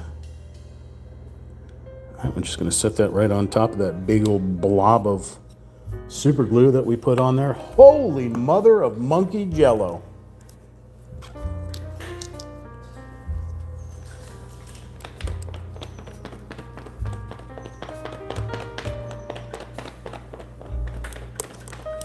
I'm going to borrow some of that. Oh my God, it's so freaking hot in here. I don't know how Sammy can go outside. He's sitting in the shade out there, but it is roasting in this room that I'm at. Roasting. Okay. Just because I'm feeling sassy, I'm going to drop this little wine glass in here for fun. So I'm going to grab some of that glue that's there. Nope, that did not enough glue. It already dried. It's so super, it dried on its own. So I'm going to go right here. Because just maybe somebody's having a glass of wine at the coffee shop. You never know. They could have come from the wine bar that's down the street, visiting their friends. Brought the little wine glass with them, you know? Left it on the table. Okay. All right, so I shall show you what I've been working on here. We started off on number 40 here. We just pressed 41 and 42 together, little open sign, and that was what was created, this little guy. And then we built this little table, so we did the bottom here, connected it onto there, then we connected both down onto the actual floor, and then we added the tabletop, whatever that little A7 is, to the table, and it shows using the double-sided tape to hold down that teacup, but we put the super glue on there, and then we took the whole tabletop there with the wine glass that I stuck on there from another kit and stuck it to the tabletop, and you get that.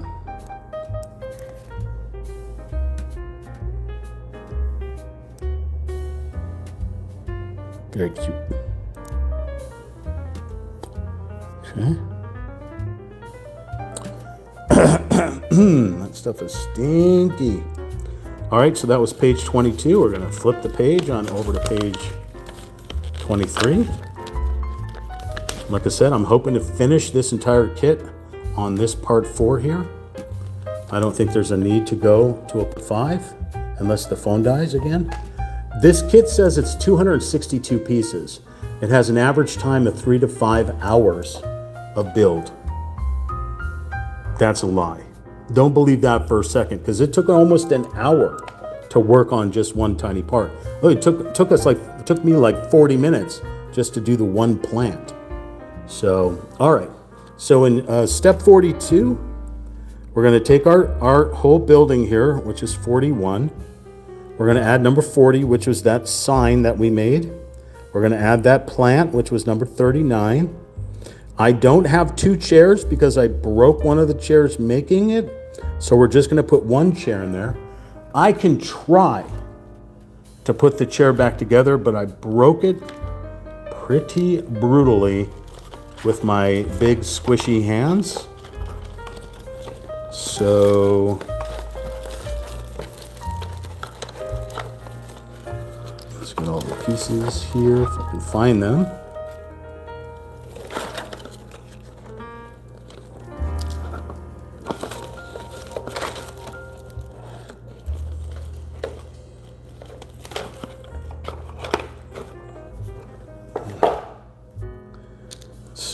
get this thing back together. We will certainly try. But I squashed it pretty good. You know, I think I have a nozzle for this.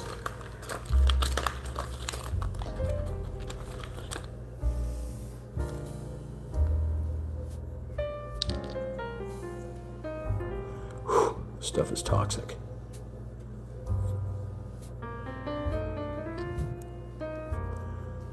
Okay, there we go. I had a little nozzle kit to put on this guy here, so let's try. We're going to use a B7000 because, again, it is a super glue.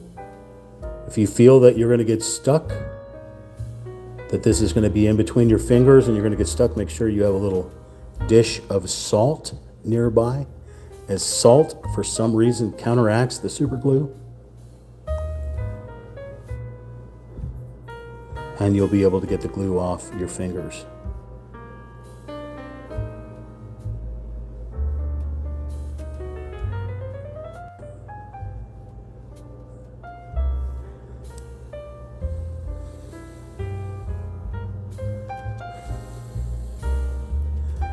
I'm just blowing the stuff to try to make it dry. If you have an accelerator, like a glue accelerator that you can spray in, then you can try that. Oh, don't fall. Don't fall. Does not want to cooperate. So I'm trying to put this other piece on quickly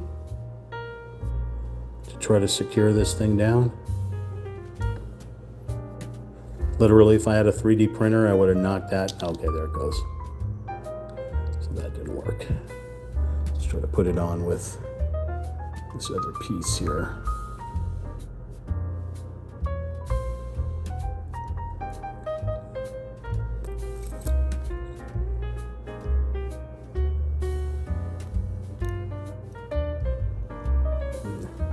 Not feeling it. They don't want to go together. But we get rid of that part.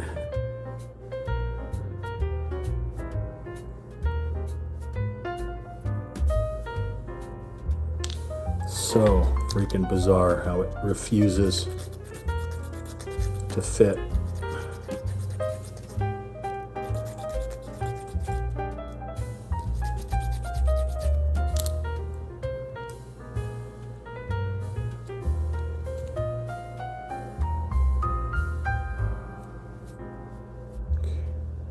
Glue is going to make me pass out here in a minute.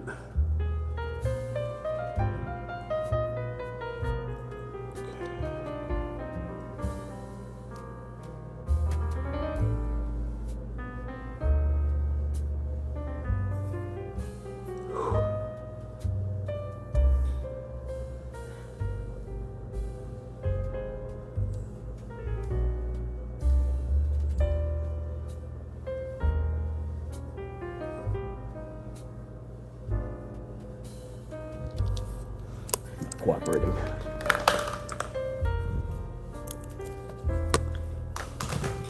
It's the back of the chair.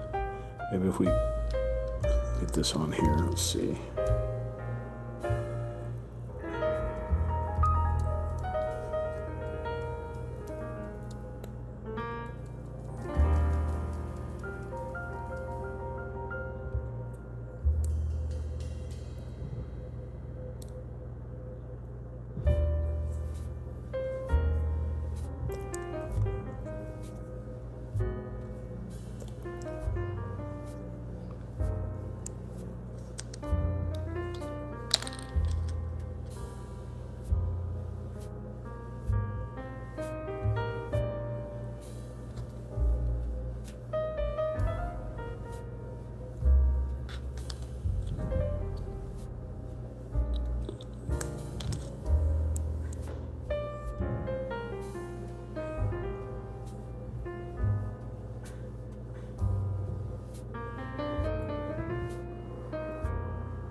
The only thing I think that's going to work, if I stick a piece of clay on here or a piece of chewing gum. Both I don't have because I was chewing bubble gum and I was kicking tail and chewing I'm all out of kicking anyway.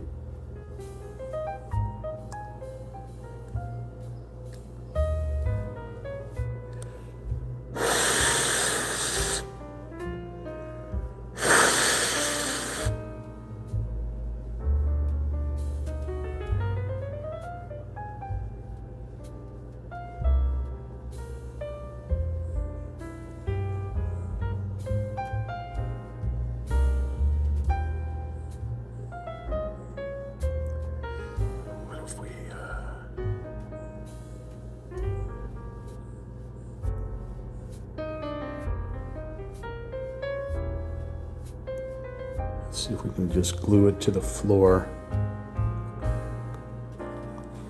Any way we can secure it to the floor.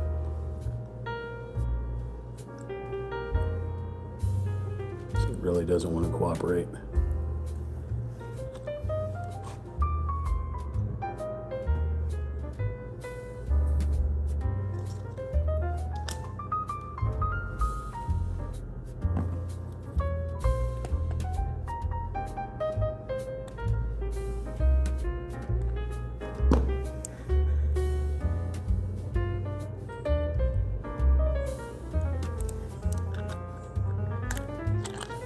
Fell off. Nope.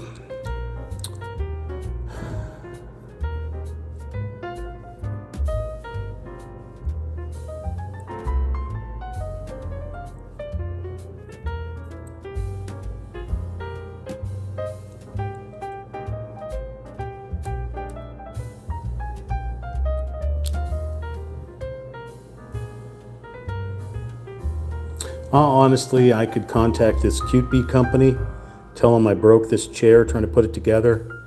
They'll send me the parts and I could rebuild another chair. But if I just happen to make it just one chair sitting at this table, not a big deal. It'll be my chair. I'll even put a sign that says Ricky. Ricky's chair.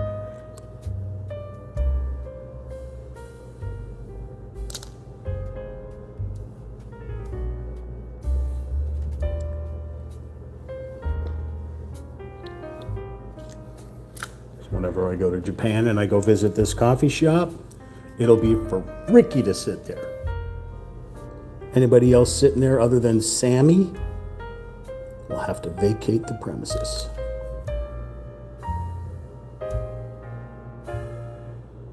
Just using this tool to try to force this thing in over here.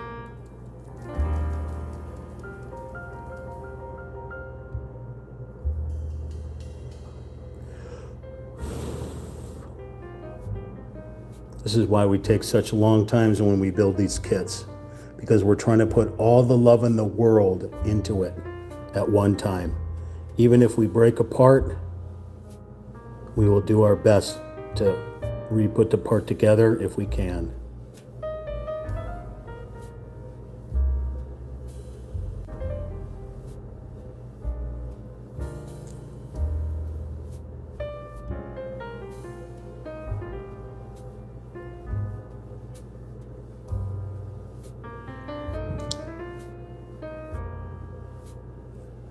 There we go. We have completely put the chair that broke apart in part one, together. Now it's very, very, very delicate. So trying to put it on the floor here could separate again, so be very careful putting your chair down. Very delicate.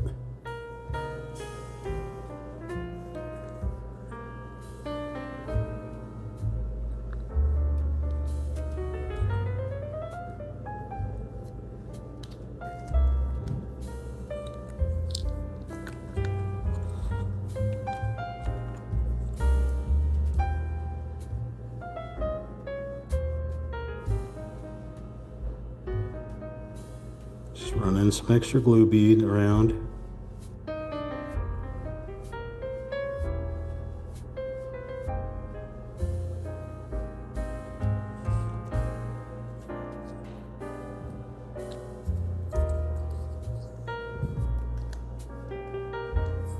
Okay. Oh, we forgot the little sign here. The little sign goes right here.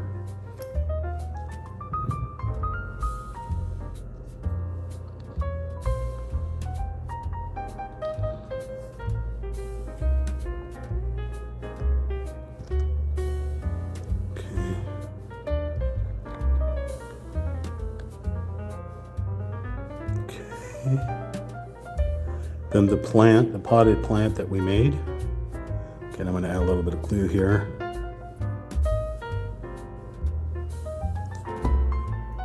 Secure this guy down.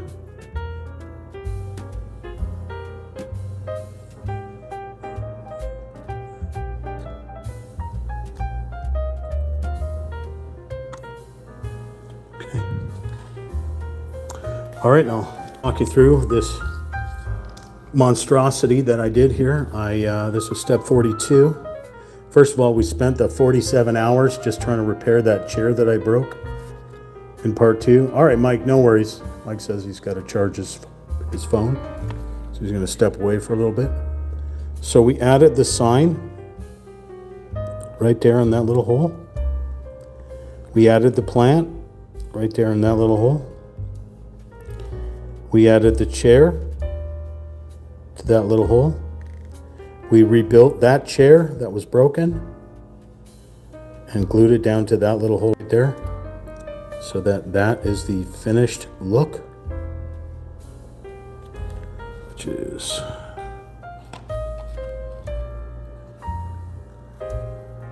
right here. I think that wine glass looks a little bit tall for this, but it's still cute. Little plants in the background there.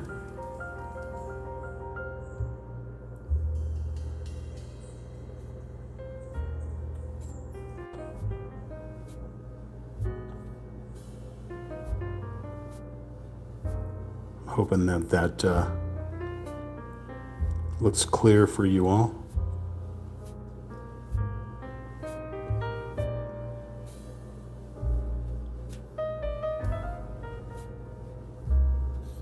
I don't know if that little wine glass really fits the scene.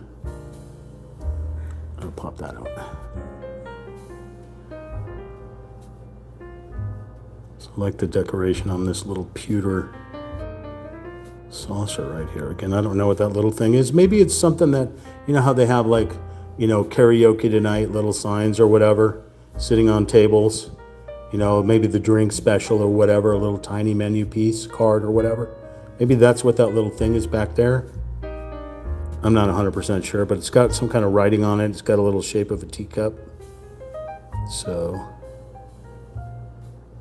here we go.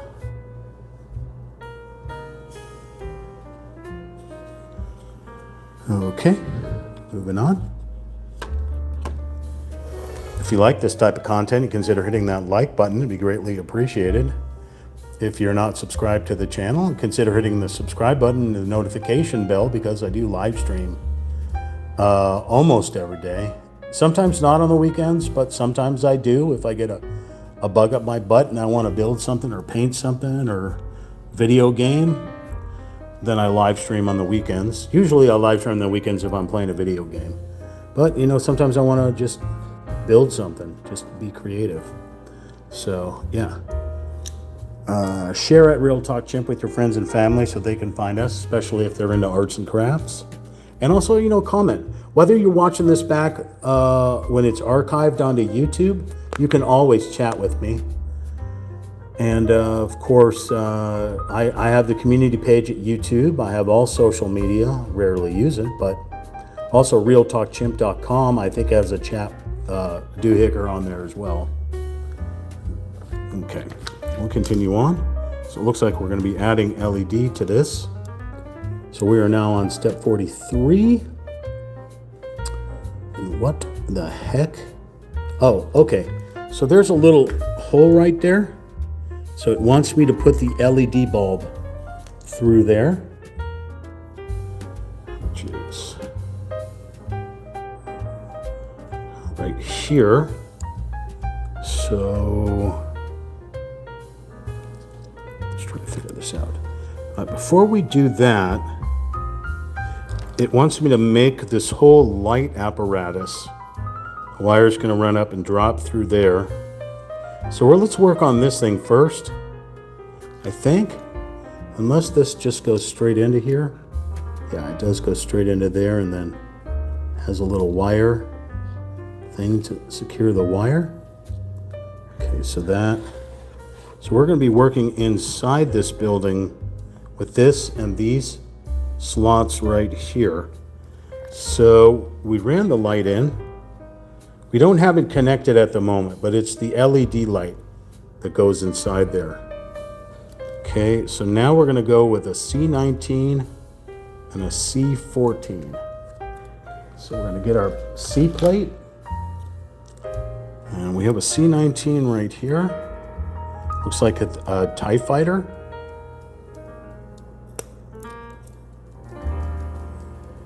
Or a really cool looking like mask. Okay, a C-14, which is this little thing. I need something there. I'm going to add this. Okay, and then we're going to take this little C-14 and run it into the little square. Oh, no, it's not going to go because it needs to be filed down. It's supposed to go right here. It's got some flashing stuck on it. Okay.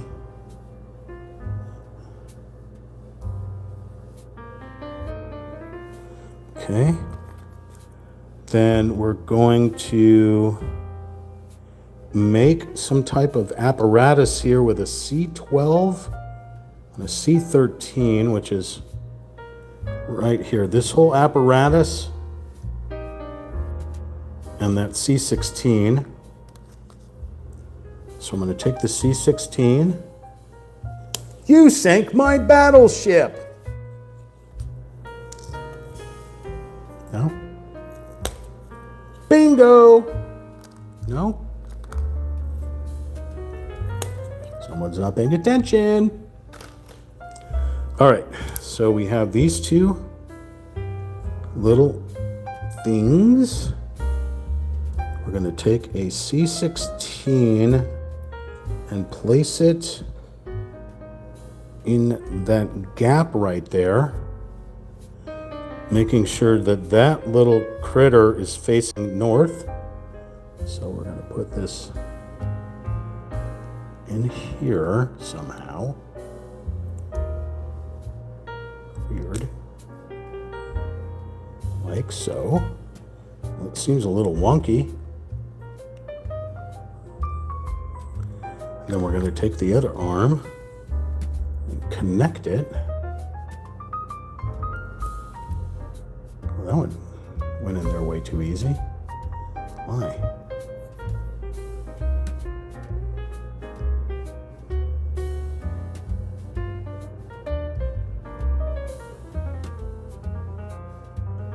Very confusing.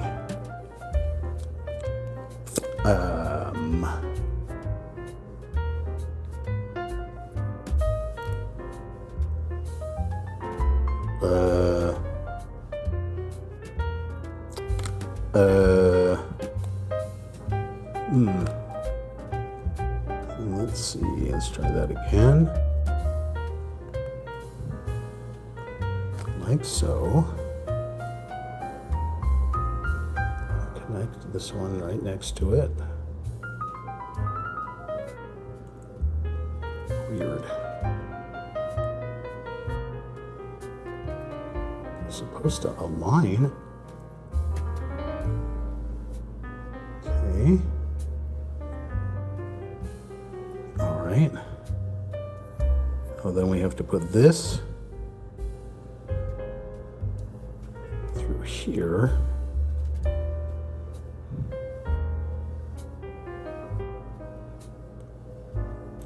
Oh.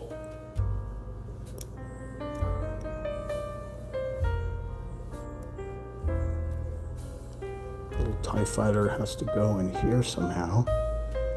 Weird looking thing that I'm building here. No rhyme or reason. Okay, we need some C7s. C7s. I hear two C7s. Another, thumb is stuck. Okay. Accordion boards. These accordion boards, like the backs of the chairs and the coffee maker. Really cool. So it's perforated so that you can bend it. Oh, okay. So we're going to put it around. So very complicated little thing here. So we're going to start on this side here. We're going to connect it like so. We're going to flip it around, sorry. We're going to connect it like so. And we're going to wrap it around this thing and connect it onto here. I almost feel like this has to be glued in here, because this does not feel secure at all.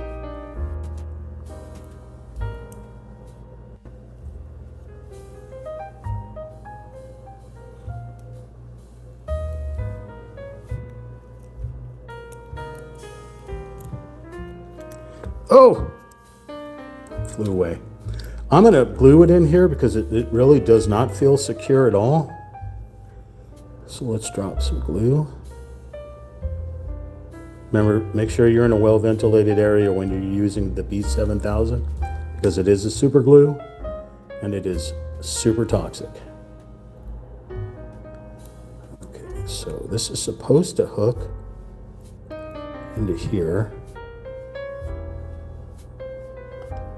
Wrap around.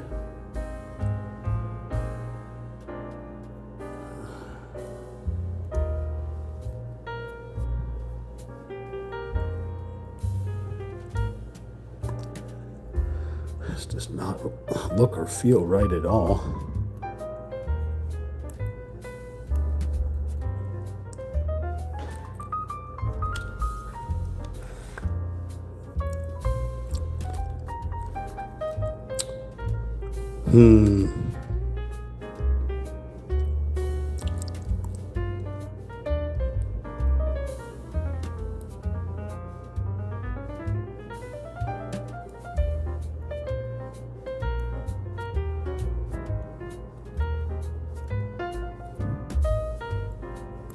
Yeah, this one's not making sense to me.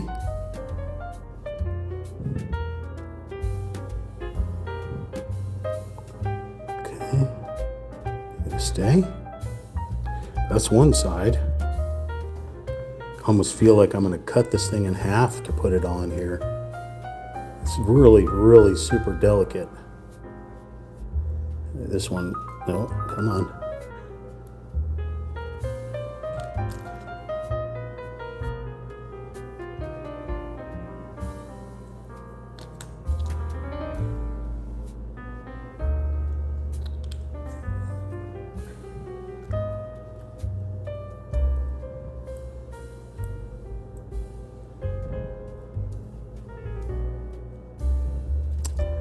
Fascinating.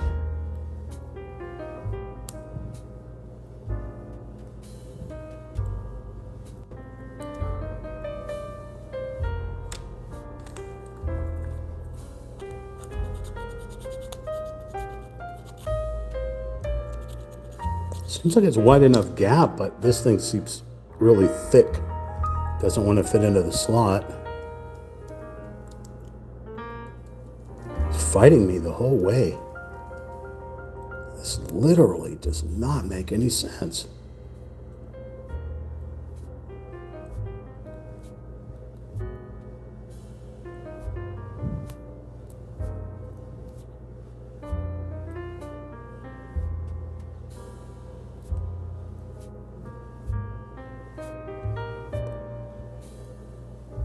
What a really tricky thing.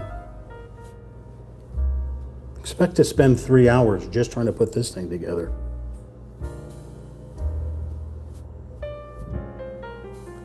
That's it, okay.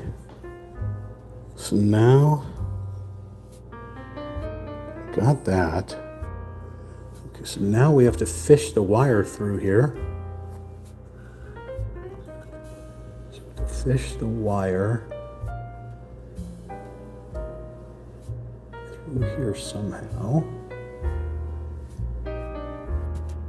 Are you gonna make me take this off and fish the wire through? Yep. Son of a mother father.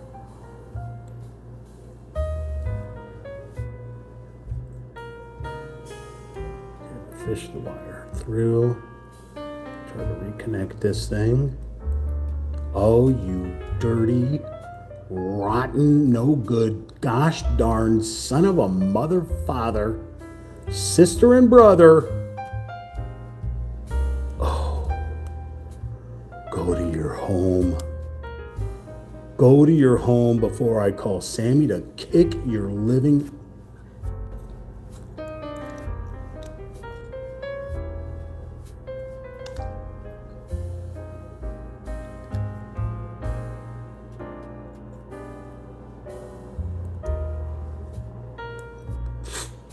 mother dirty.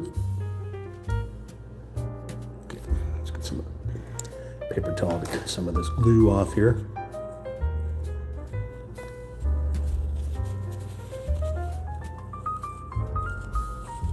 Okay. Uh-oh, don't pull it away. Okay, so now this cable comes down here, then wraps around here through the leg, like so.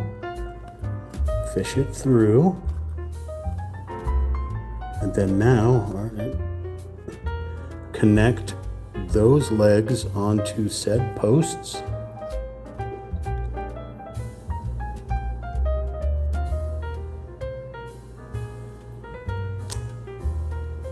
Again, it doesn't suggest to glue it, but I don't feel comfortable with it, so.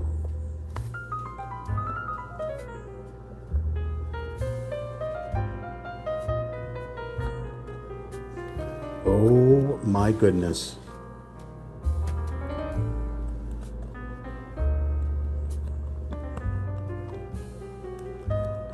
One side. Oh. Why couldn't we have done this before we put this wall inside here?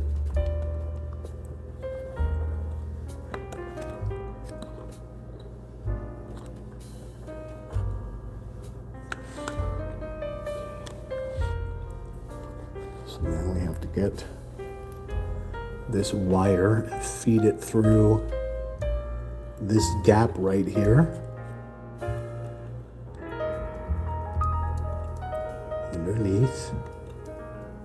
Underneath the bookshelf. Oh my Lord. Go to your home. Oh. Okay. All right. Uh-oh. Uh-oh. Uh-oh. There's no falling down in baseball. Oh, that's what we want to hear. That is what we want to hear now. I'm going to try to put that cable back up in there.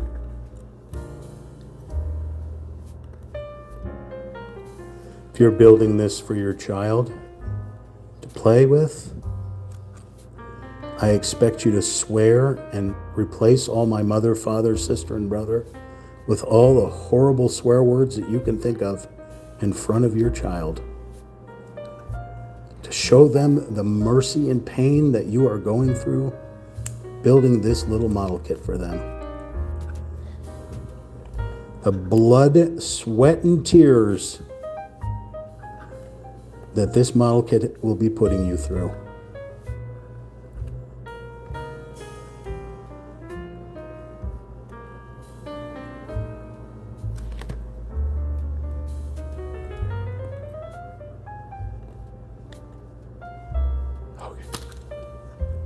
I think we're good. I think we're good. And I think if we, this is an awfully long cable. So I think what I'm going to do here for the moment is find a twisty. There's a twisty. Let's get us a twisty for now.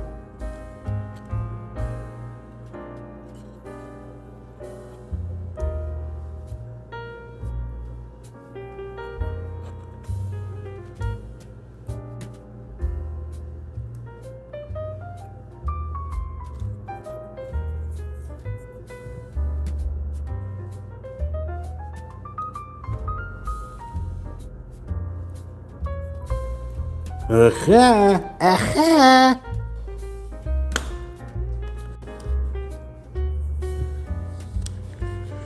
Woo! Sorry, Sam. Holy mother of monkey jello. That was some brutal. That was some brutal model building right there, folks. I will walk you through what I just did there. Very painfully walk you through this with just minimal swear words. Minimal swear words. We started off on 43 by fishing the LED lamp through the hole in said wall. So if we were looking at it from the correct angle here, oh, that is a wonderful breeze. Oh, that feels lovely. Sammy, tell whoever is making that breeze come this way to make more of it. Oh, that's lovely. That feels wonderful, doesn't it, Sam? Oh. So if we're looking at it from this side, we have like a hole with a little slice that we fished our LED light bulb through. Okay. And then so basically it shows you it right here. Fish the light bulb in, which is that one right there, the LED light, which looks like this. There's the light bulb. Fish it through so that it comes out inside the little coffee shop on this side here, which is this wall. Then I built this really odd contraption here.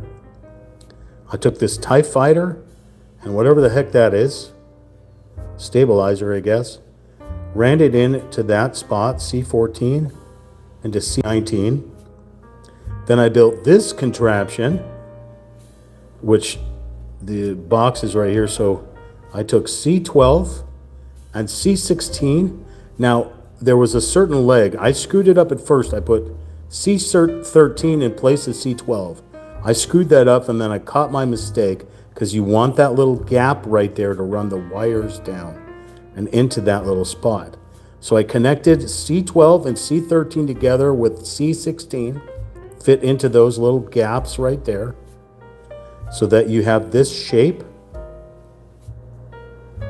Then I connected it to the C14 and C19 piece here.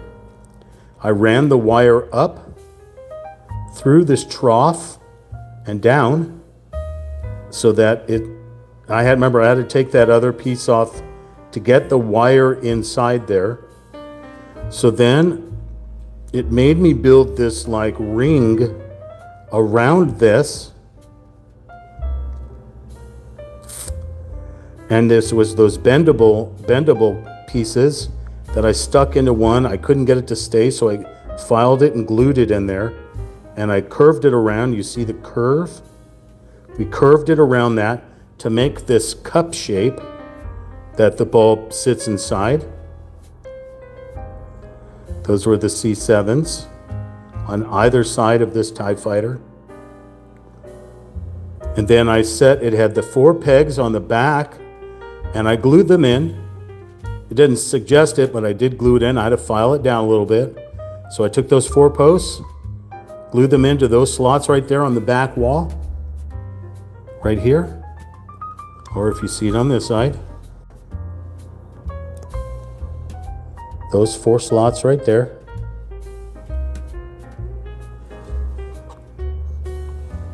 And that's what we have. This whole light fixture right here. I don't want to touch it because I don't want to break anything.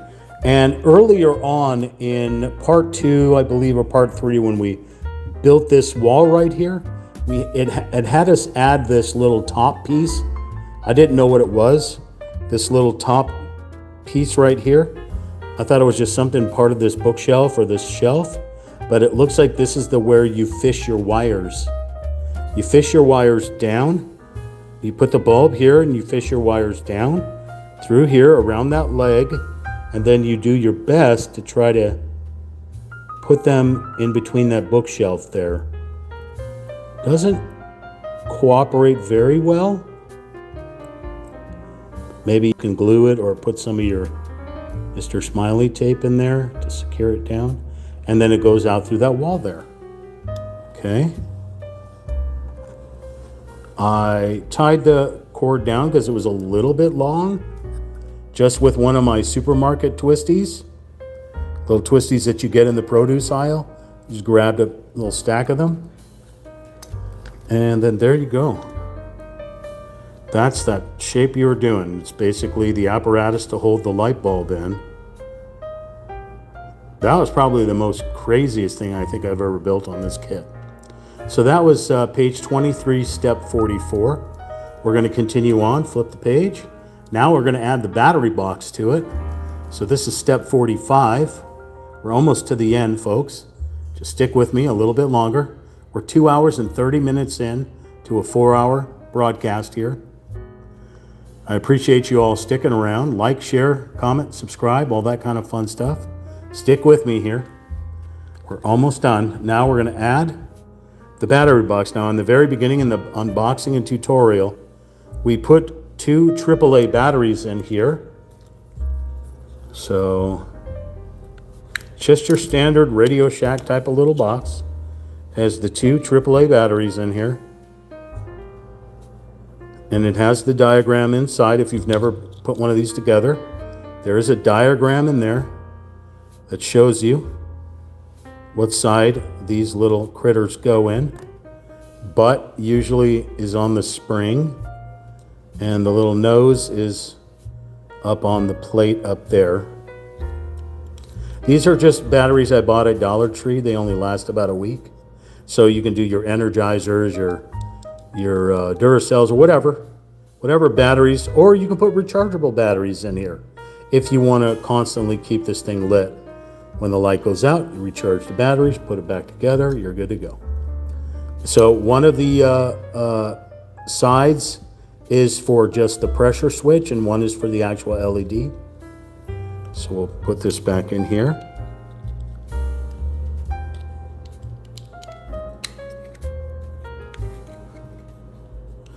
These kits are chimpanzee proof, apparently. So,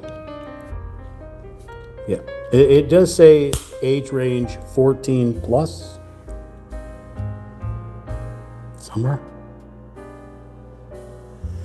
So you don't want your 3-year-old working on this because they're probably going to chew on all the little parts.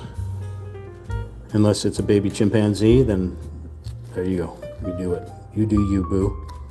All right, so we're going to connect the critter to the battery box here. Light's probably going to go on like it just did until you touch the power switch to it.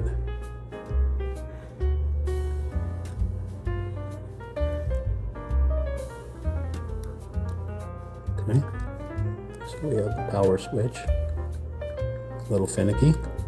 Okay, and we're going to set this whole thing down inside there.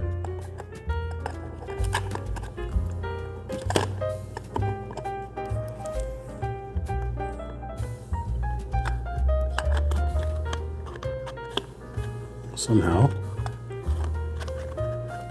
feel a place to put it down.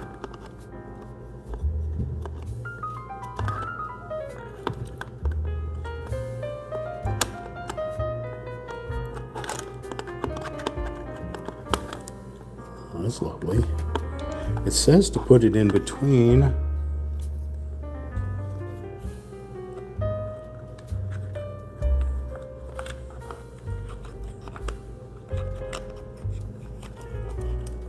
There we go. There we go. It just pushed down inside there. Let me, let's keep these glasses on because I can't see.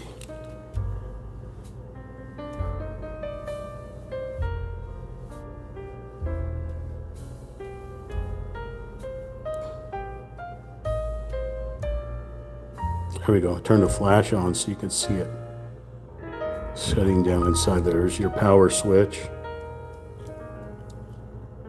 So let's try to tuck these wires down inside here.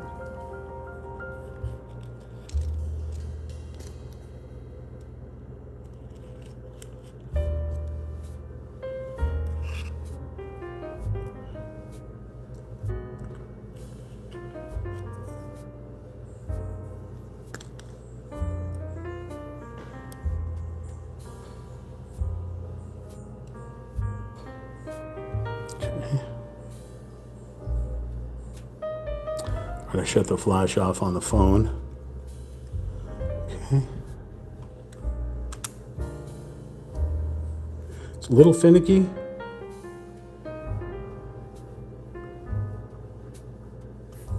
Okay. All right. So what I did was I connected the wires to the battery box. There's two different sizes. There's a small one and a big one, you can see. Just make sure they match up and they face the correct direction.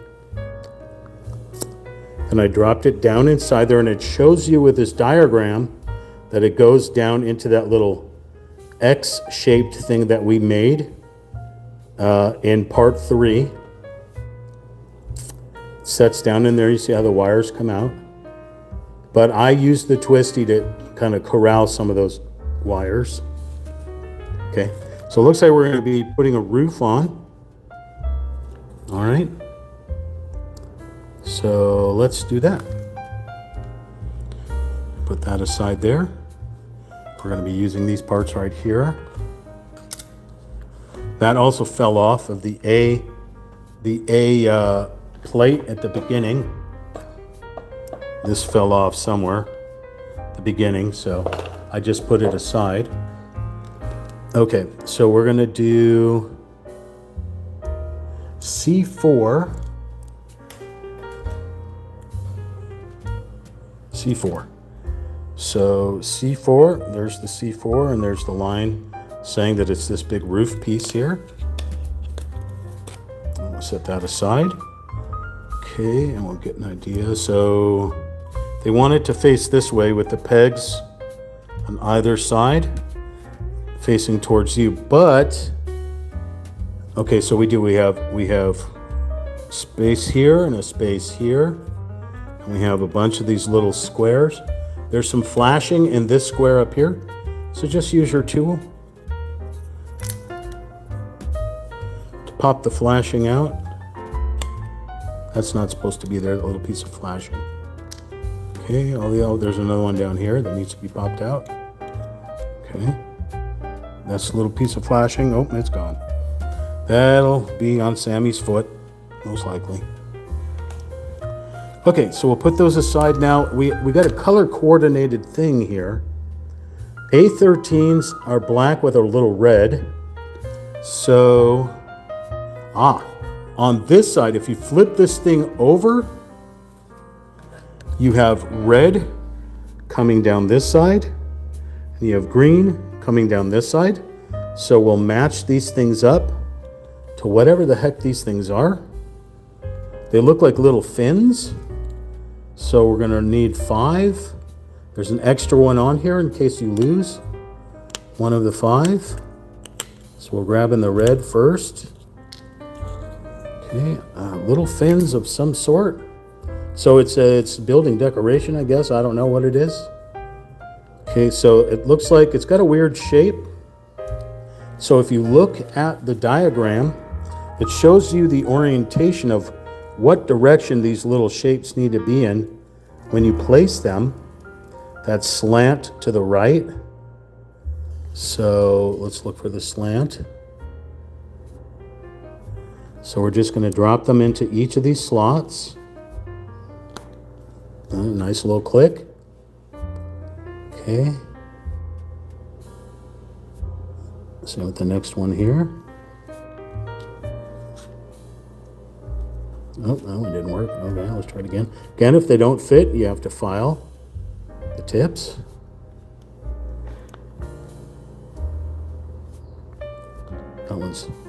That one's not cooperating. Probably gonna have to file that one down. Let's try another one.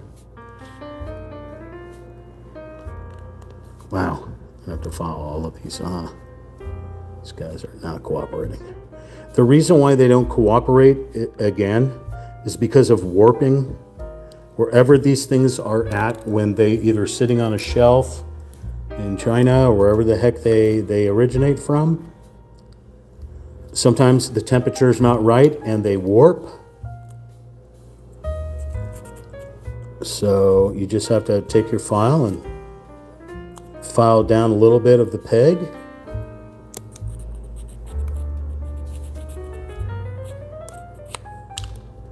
And then try it again.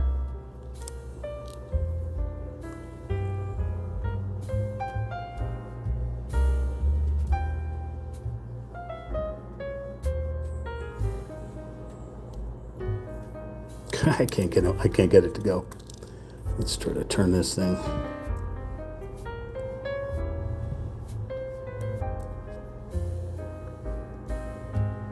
They are so small. Pieces are so freaking tiny.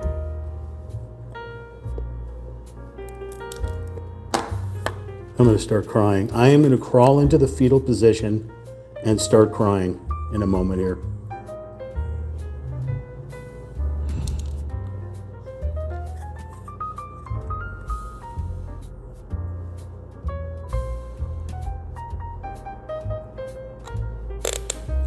That was a nice squish.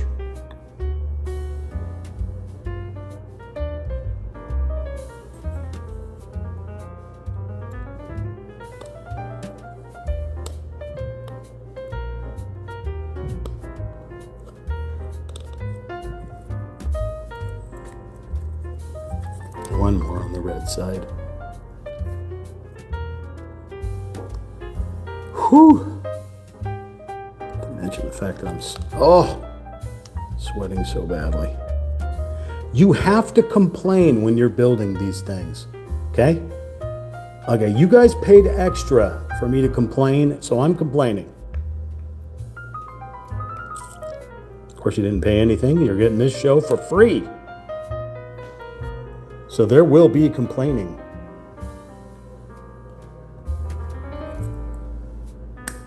Oh my Lord, I got him.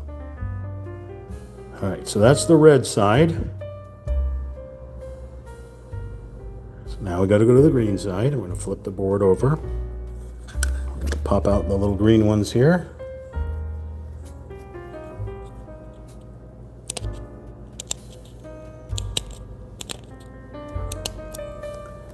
Okay, let's have some fun, folks.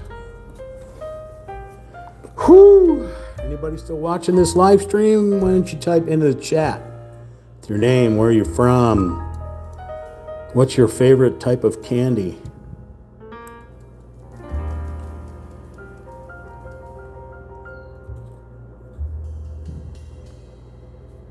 I happen to like Twizzlers. Why are these not working? Why?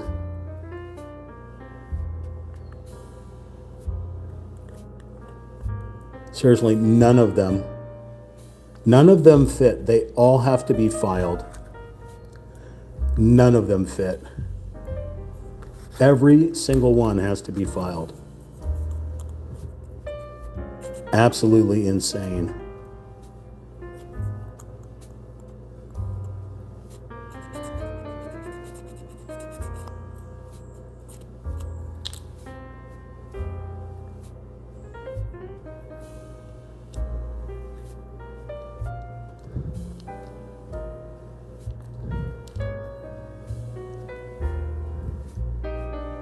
Oh, thank you for the breeze. Oh my God. So nobody watching the live stream, huh? Nobody has a name, or this is bots?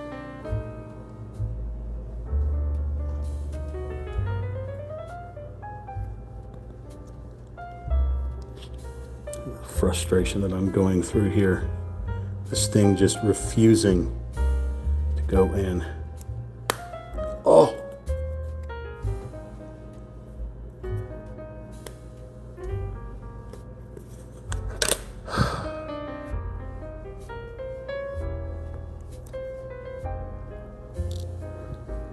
Thank God it's karaoke tonight.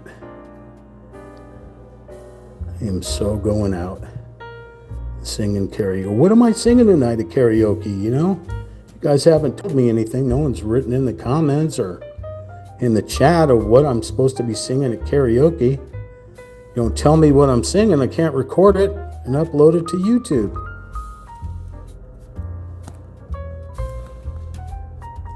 One more.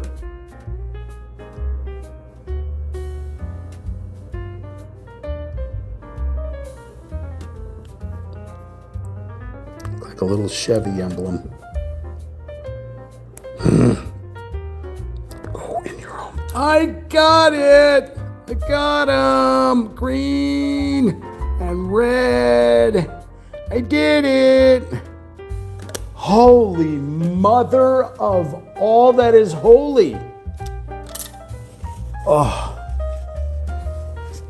I'm gonna fill a whole glass just with sweat. Son of a mother, father, sister, and brother. Oh. All right, what the hell are we supposed to do with these now? All right, we need 2 C3s. C3POs. Here we go. Here are 2 C3s right here. These things here. Can I have them? Come out of the plate. Thank you. All right, these go onto these pegs right here. So, okay, but they have to have a certain orientation. So if you notice the slot right here has a thicker side on the top than on the bottom and a curved, sort of curved edge. This is the orientation. You want this. So you want the little fins to be on top, and then we take this thing here and we connect this,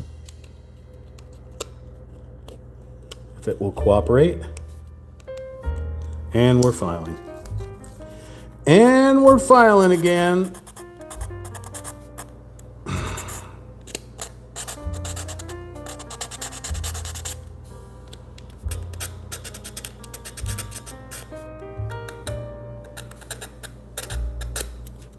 So we'll get both sides.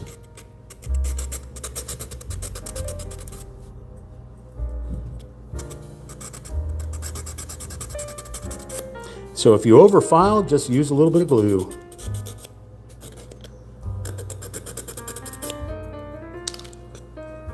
Okay, let's try that again.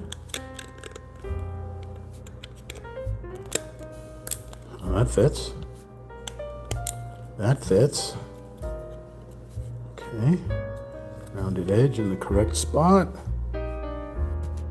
Nope. Yep. Nope. Yep. Yep, nope, yep, yep. The other one. Okay.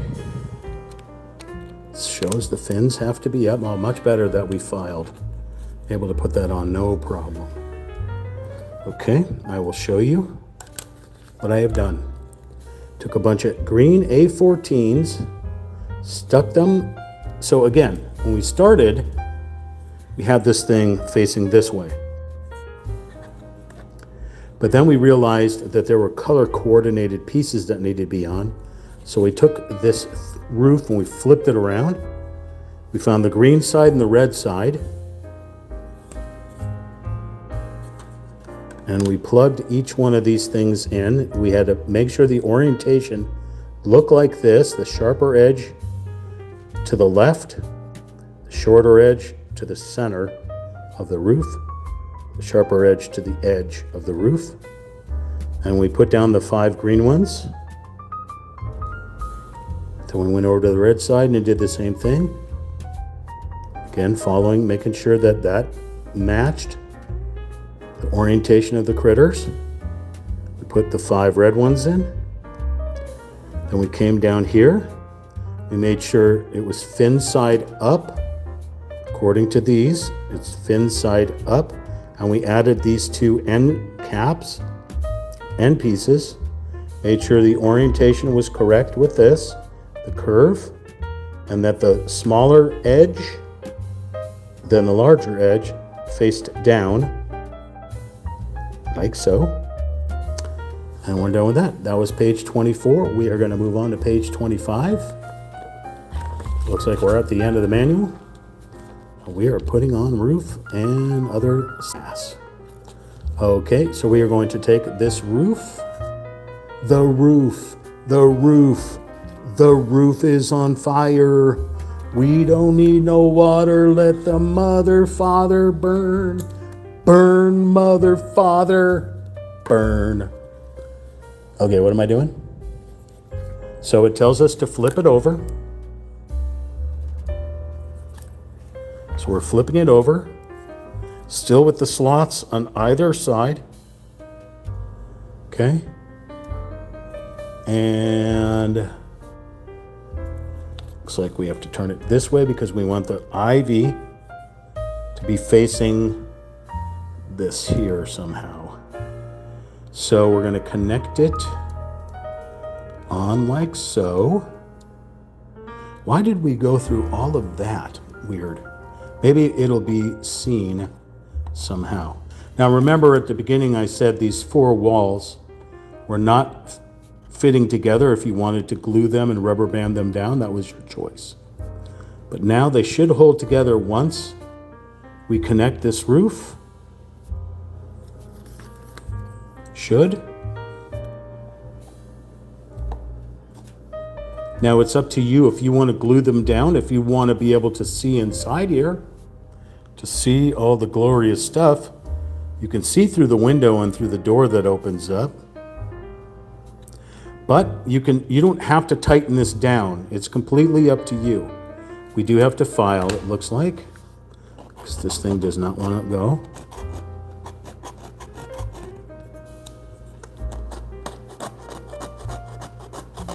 So again, completely up to you if you want this roof to be, something that you can take apart so you can look inside in case you ever want to add more stuff to it. Ooh.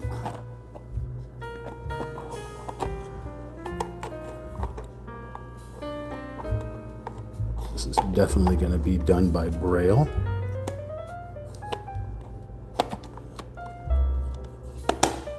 Go.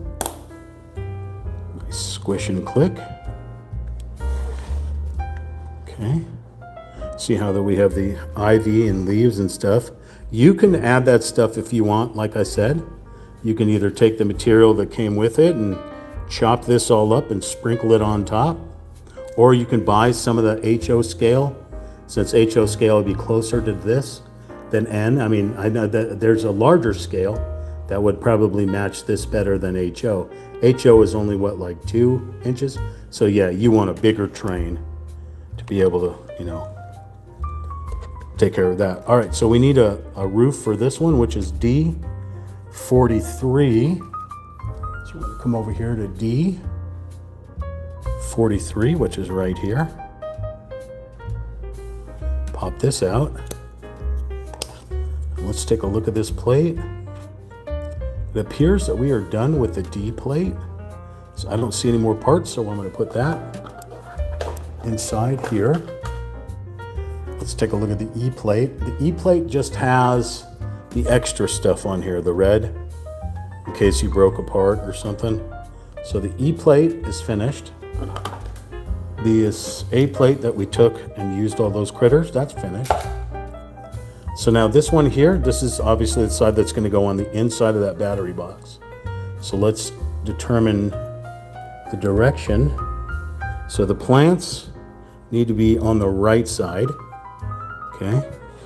So we're going to take the 2 pegs that are here. Hopefully you don't have to file them down. And stick them into the slots here.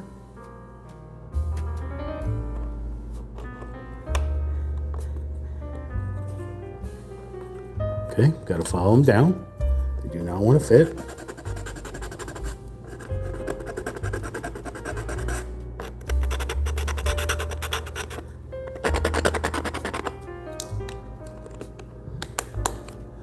Kind of came apart there.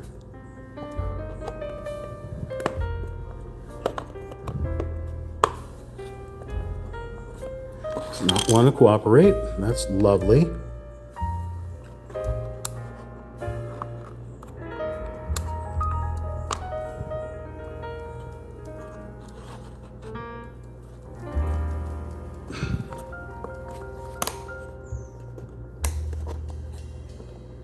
Okay. Light's not working very well, but we'll have to monkey with that. All right, what else do we got? We need 2 C10s. Here are 2 C10s right here.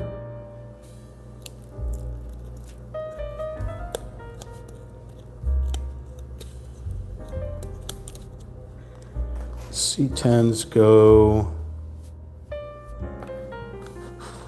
on the sides here. They do.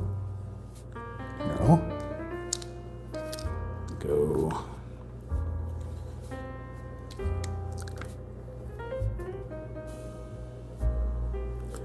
So orientation is the thicker piece goes towards the bottom. So they go in towards the middle here. Oh boy, this is going to be a problem. How to hold on to it without dropping it.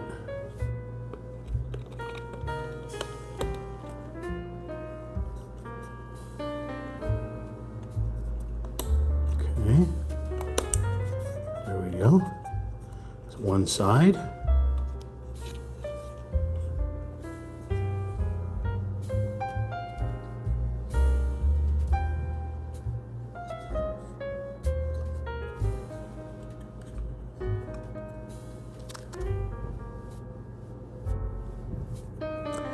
Go in the middle ones here.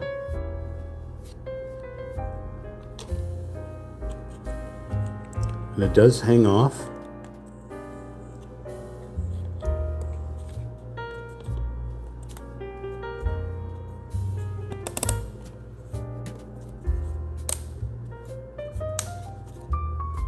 So you see there is an edge here, so it does hang off.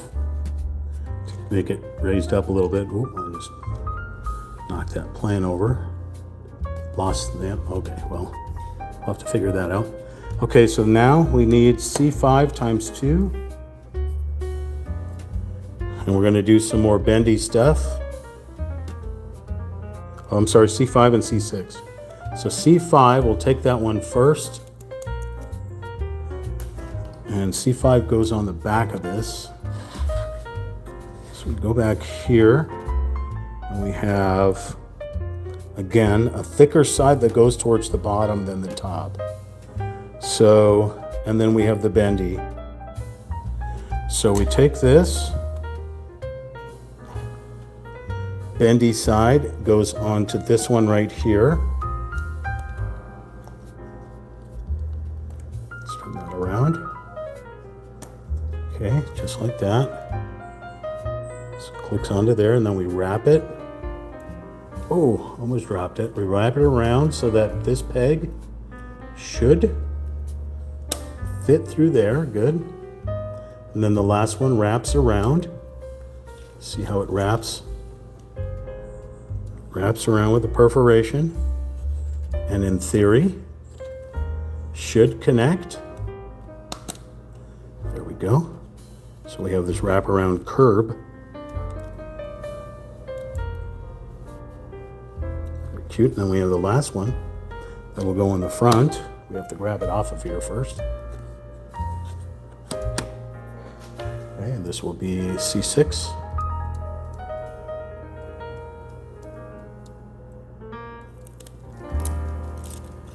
And we are finished with the C plate, so we can put the C plate away. Okay, again, the same thing. Let's grab onto this. Okay, make sure that this big thicker side is facing down so it matches with this one. First put this one on here. There's the peg, the slot. Connect it right there. Heard the nice squish right there. Wrap it around. Now this one doesn't have a top, so this one just tucks underneath, like so. And you'll see that there's a dip down here for the steps. Okay. Grab onto this here. And again, we have the perforation, so we have the bendy. So there's a tab right here, the slot right here.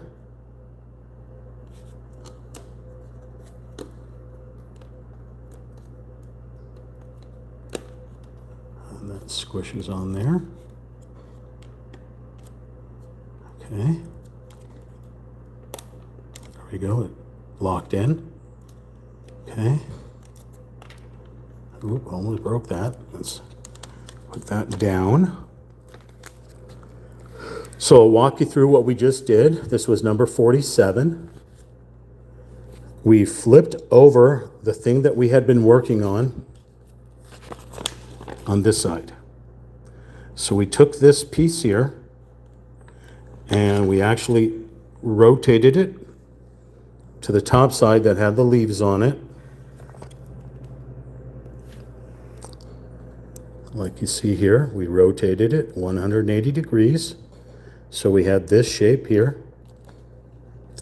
And then it showed us how we connected that rooftop to those two pegs. And like I said, if you want to, it's still loose enough that you can pop that top off if you want to look inside, or run one of your, those little cameras that have the hose so you can, anyway. So we connected that larger roof onto the larger space. Then we connected the D43 onto the battery box spot where the battery box is inside there. So when you need to change the battery, you will need to pop off that roof. Don't glue it on there. You'll need to pop off that roof or ceiling part to get down into the battery box. Then we came over here and we put these sides on, the C10. See how they connected onto the middle tabs on both sides. And now this shows you the orientation of the C10s, that there's a thicker side and a thinner side. The thicker side faced the bottom, according to the red. Okay, that's how we connected. And then we connected those perforated pieces. The diagram shows it there. Not sure if that's focusing in for you all, but we connected the one part. We used the perforation to curve it. We ran it along the front there, or the side by the stairs. That was the last one we did, of course, as well as the one for the other side, to give it the curb type of look. And voila, assuming we can get the light to work. Not cooperating. So let's take a look. There we go. So there is our light.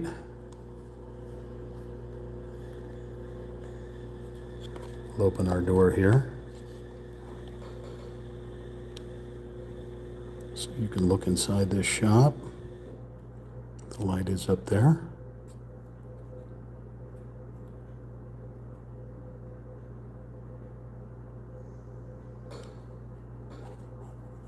Okay, so we do have the ability to open,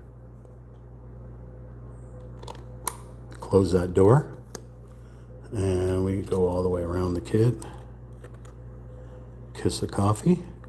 You can see all the goodies in the window up here. And if you happen to come through the drive-through, you get a sassy little sliding window here. You want to serve your drive-up people. Okay. You got a little cozy little seating area inside there. So maybe it's not a drive-up area. Maybe it's just because you got your seated area inside there. Just if you want to get a little bit of a breeze, you can open that window up there. You also have little sliding shades in here that slide up and down as well. Okay, little rain gutter that we made here, a little rain gutter to go to your on and off switch. It's a little finicky on the back here. Sometimes it works. A little finicky. It may also be my batteries, but nonetheless. Let's see if we can focus in there. There's a turntable back there with the plates and the decorations and such. Dave 874. Hi from the Netherlands. What name of this puzzle? This puzzle is from the manufacturer CuteBee. It's Kissa Coffee. The description and the link is in the description of my video. I purchased it from Amazon. I think it was about 20 bucks on Amazon. And it's 262 pieces, average time 3 to 5 hours. But if you're a chimpanzee, it'll take you 97 hours. So, cute little coffee shop. We fixed the chair to make it work. That took almost an hour. All the sassy little plants. Meow, meow. Okay, we'll put that little rooftop back on there.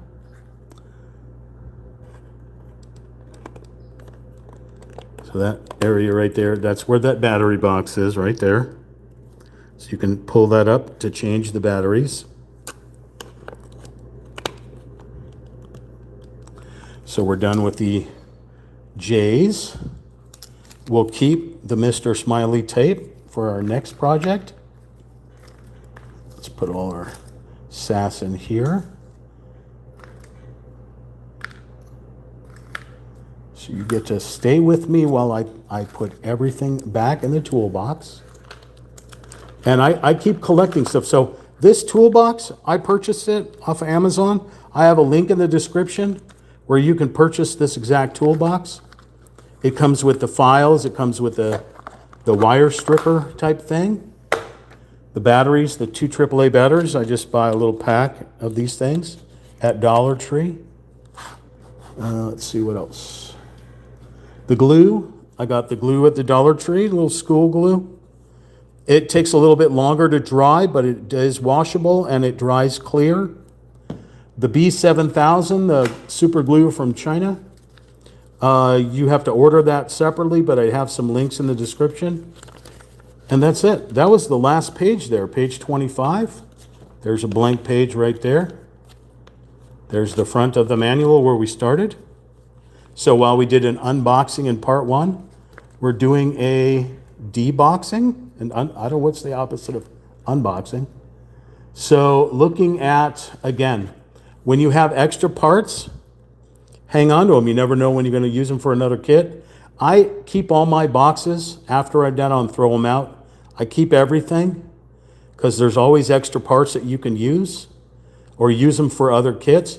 Also, in case you want to use parts of the, this plate, the flashing, to custom make things for other kits, I hang on to everything. This exact toolkit, but I've been collecting stuff after 12 of these model kits. I've been collecting stuff and then putting them back inside here. So let's see what's left. We have the box itself.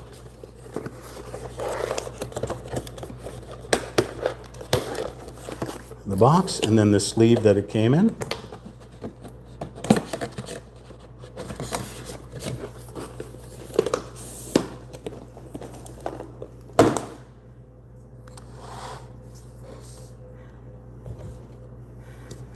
And we're finished. We have built the Kissa coffee shop or cafe shop, however you pronounce it, the DIY miniature house from CuteBee. There are many manufacturers that make these. Holy moly, it's Cactus Jack. Always around lurking. So yeah, it's a part of the City Walk set. There's like 12 or 14 of these things. If you ever want to make like a cityscape, like, oh, wait, we forgot some. We forgot the flowers. Forgot the flowers. We'll just kind of put that in there. So get that inside there. Okay. So there's a bunch of these buildings. Watch my arts and crafts. So if you go over here to Real Talk Champ and you go into playlists, and you come over here and you can look through my playlists. I have the arts and crafts shorts. There's little short live highlight videos. We have different paint by number stuff. We have video games. You can spend. I mean, we've made so many videos. It's just incredible. You can spend weeks, days, years going through all the stuff here of all the sass. I even have podcasts that I used to do during COVID.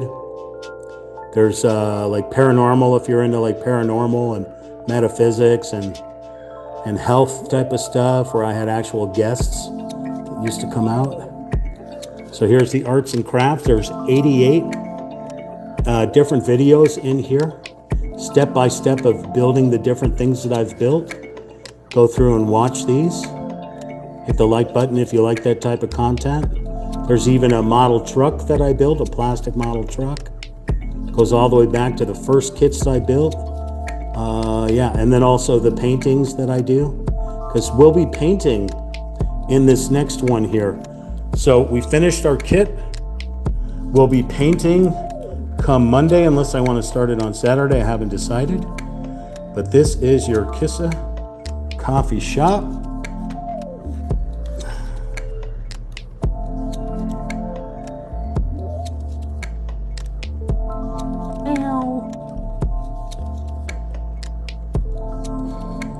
Like, share, comment, subscribe. Thank Michael Contreras. 070 Knight as our moderator. Jaws was hanging out with us. Dave 874. Cactus Jack finally came in, letting us know that he's still alive. He is our elder. And I'm scrolling back here. We had Jan Paul Magtulis that came and hung out with us. We had, let's see, scrolling. Here I am, scrolling. Pet and Poogie was hanging out with us. Brady Yulton from Australia came in, chatted with us. That's right, then we had the one from the Netherlands over here, right? Where did I see that? Where were you from the Netherlands? There it is right there. That was Dave 874 that came in from the Netherlands. And Respawn 323, ABV Records. Love it when people chat with us. Like, share, comment, subscribe. Until next time, we'll catch you on the flip side. Peace and chicken grease, everyone. Hit that like button, share at Real Talk Chimp with your friends and family, and smash that subscribe button. Hit the notification bell as well, as I do upload content pretty much every day. If you want to be a part of it, hashtag in your next upload, hashtag Real Talk Chimp, or @ Real Talk Chimp. Catch you on the flip side. Peace, chicken grease. Take care, everybody.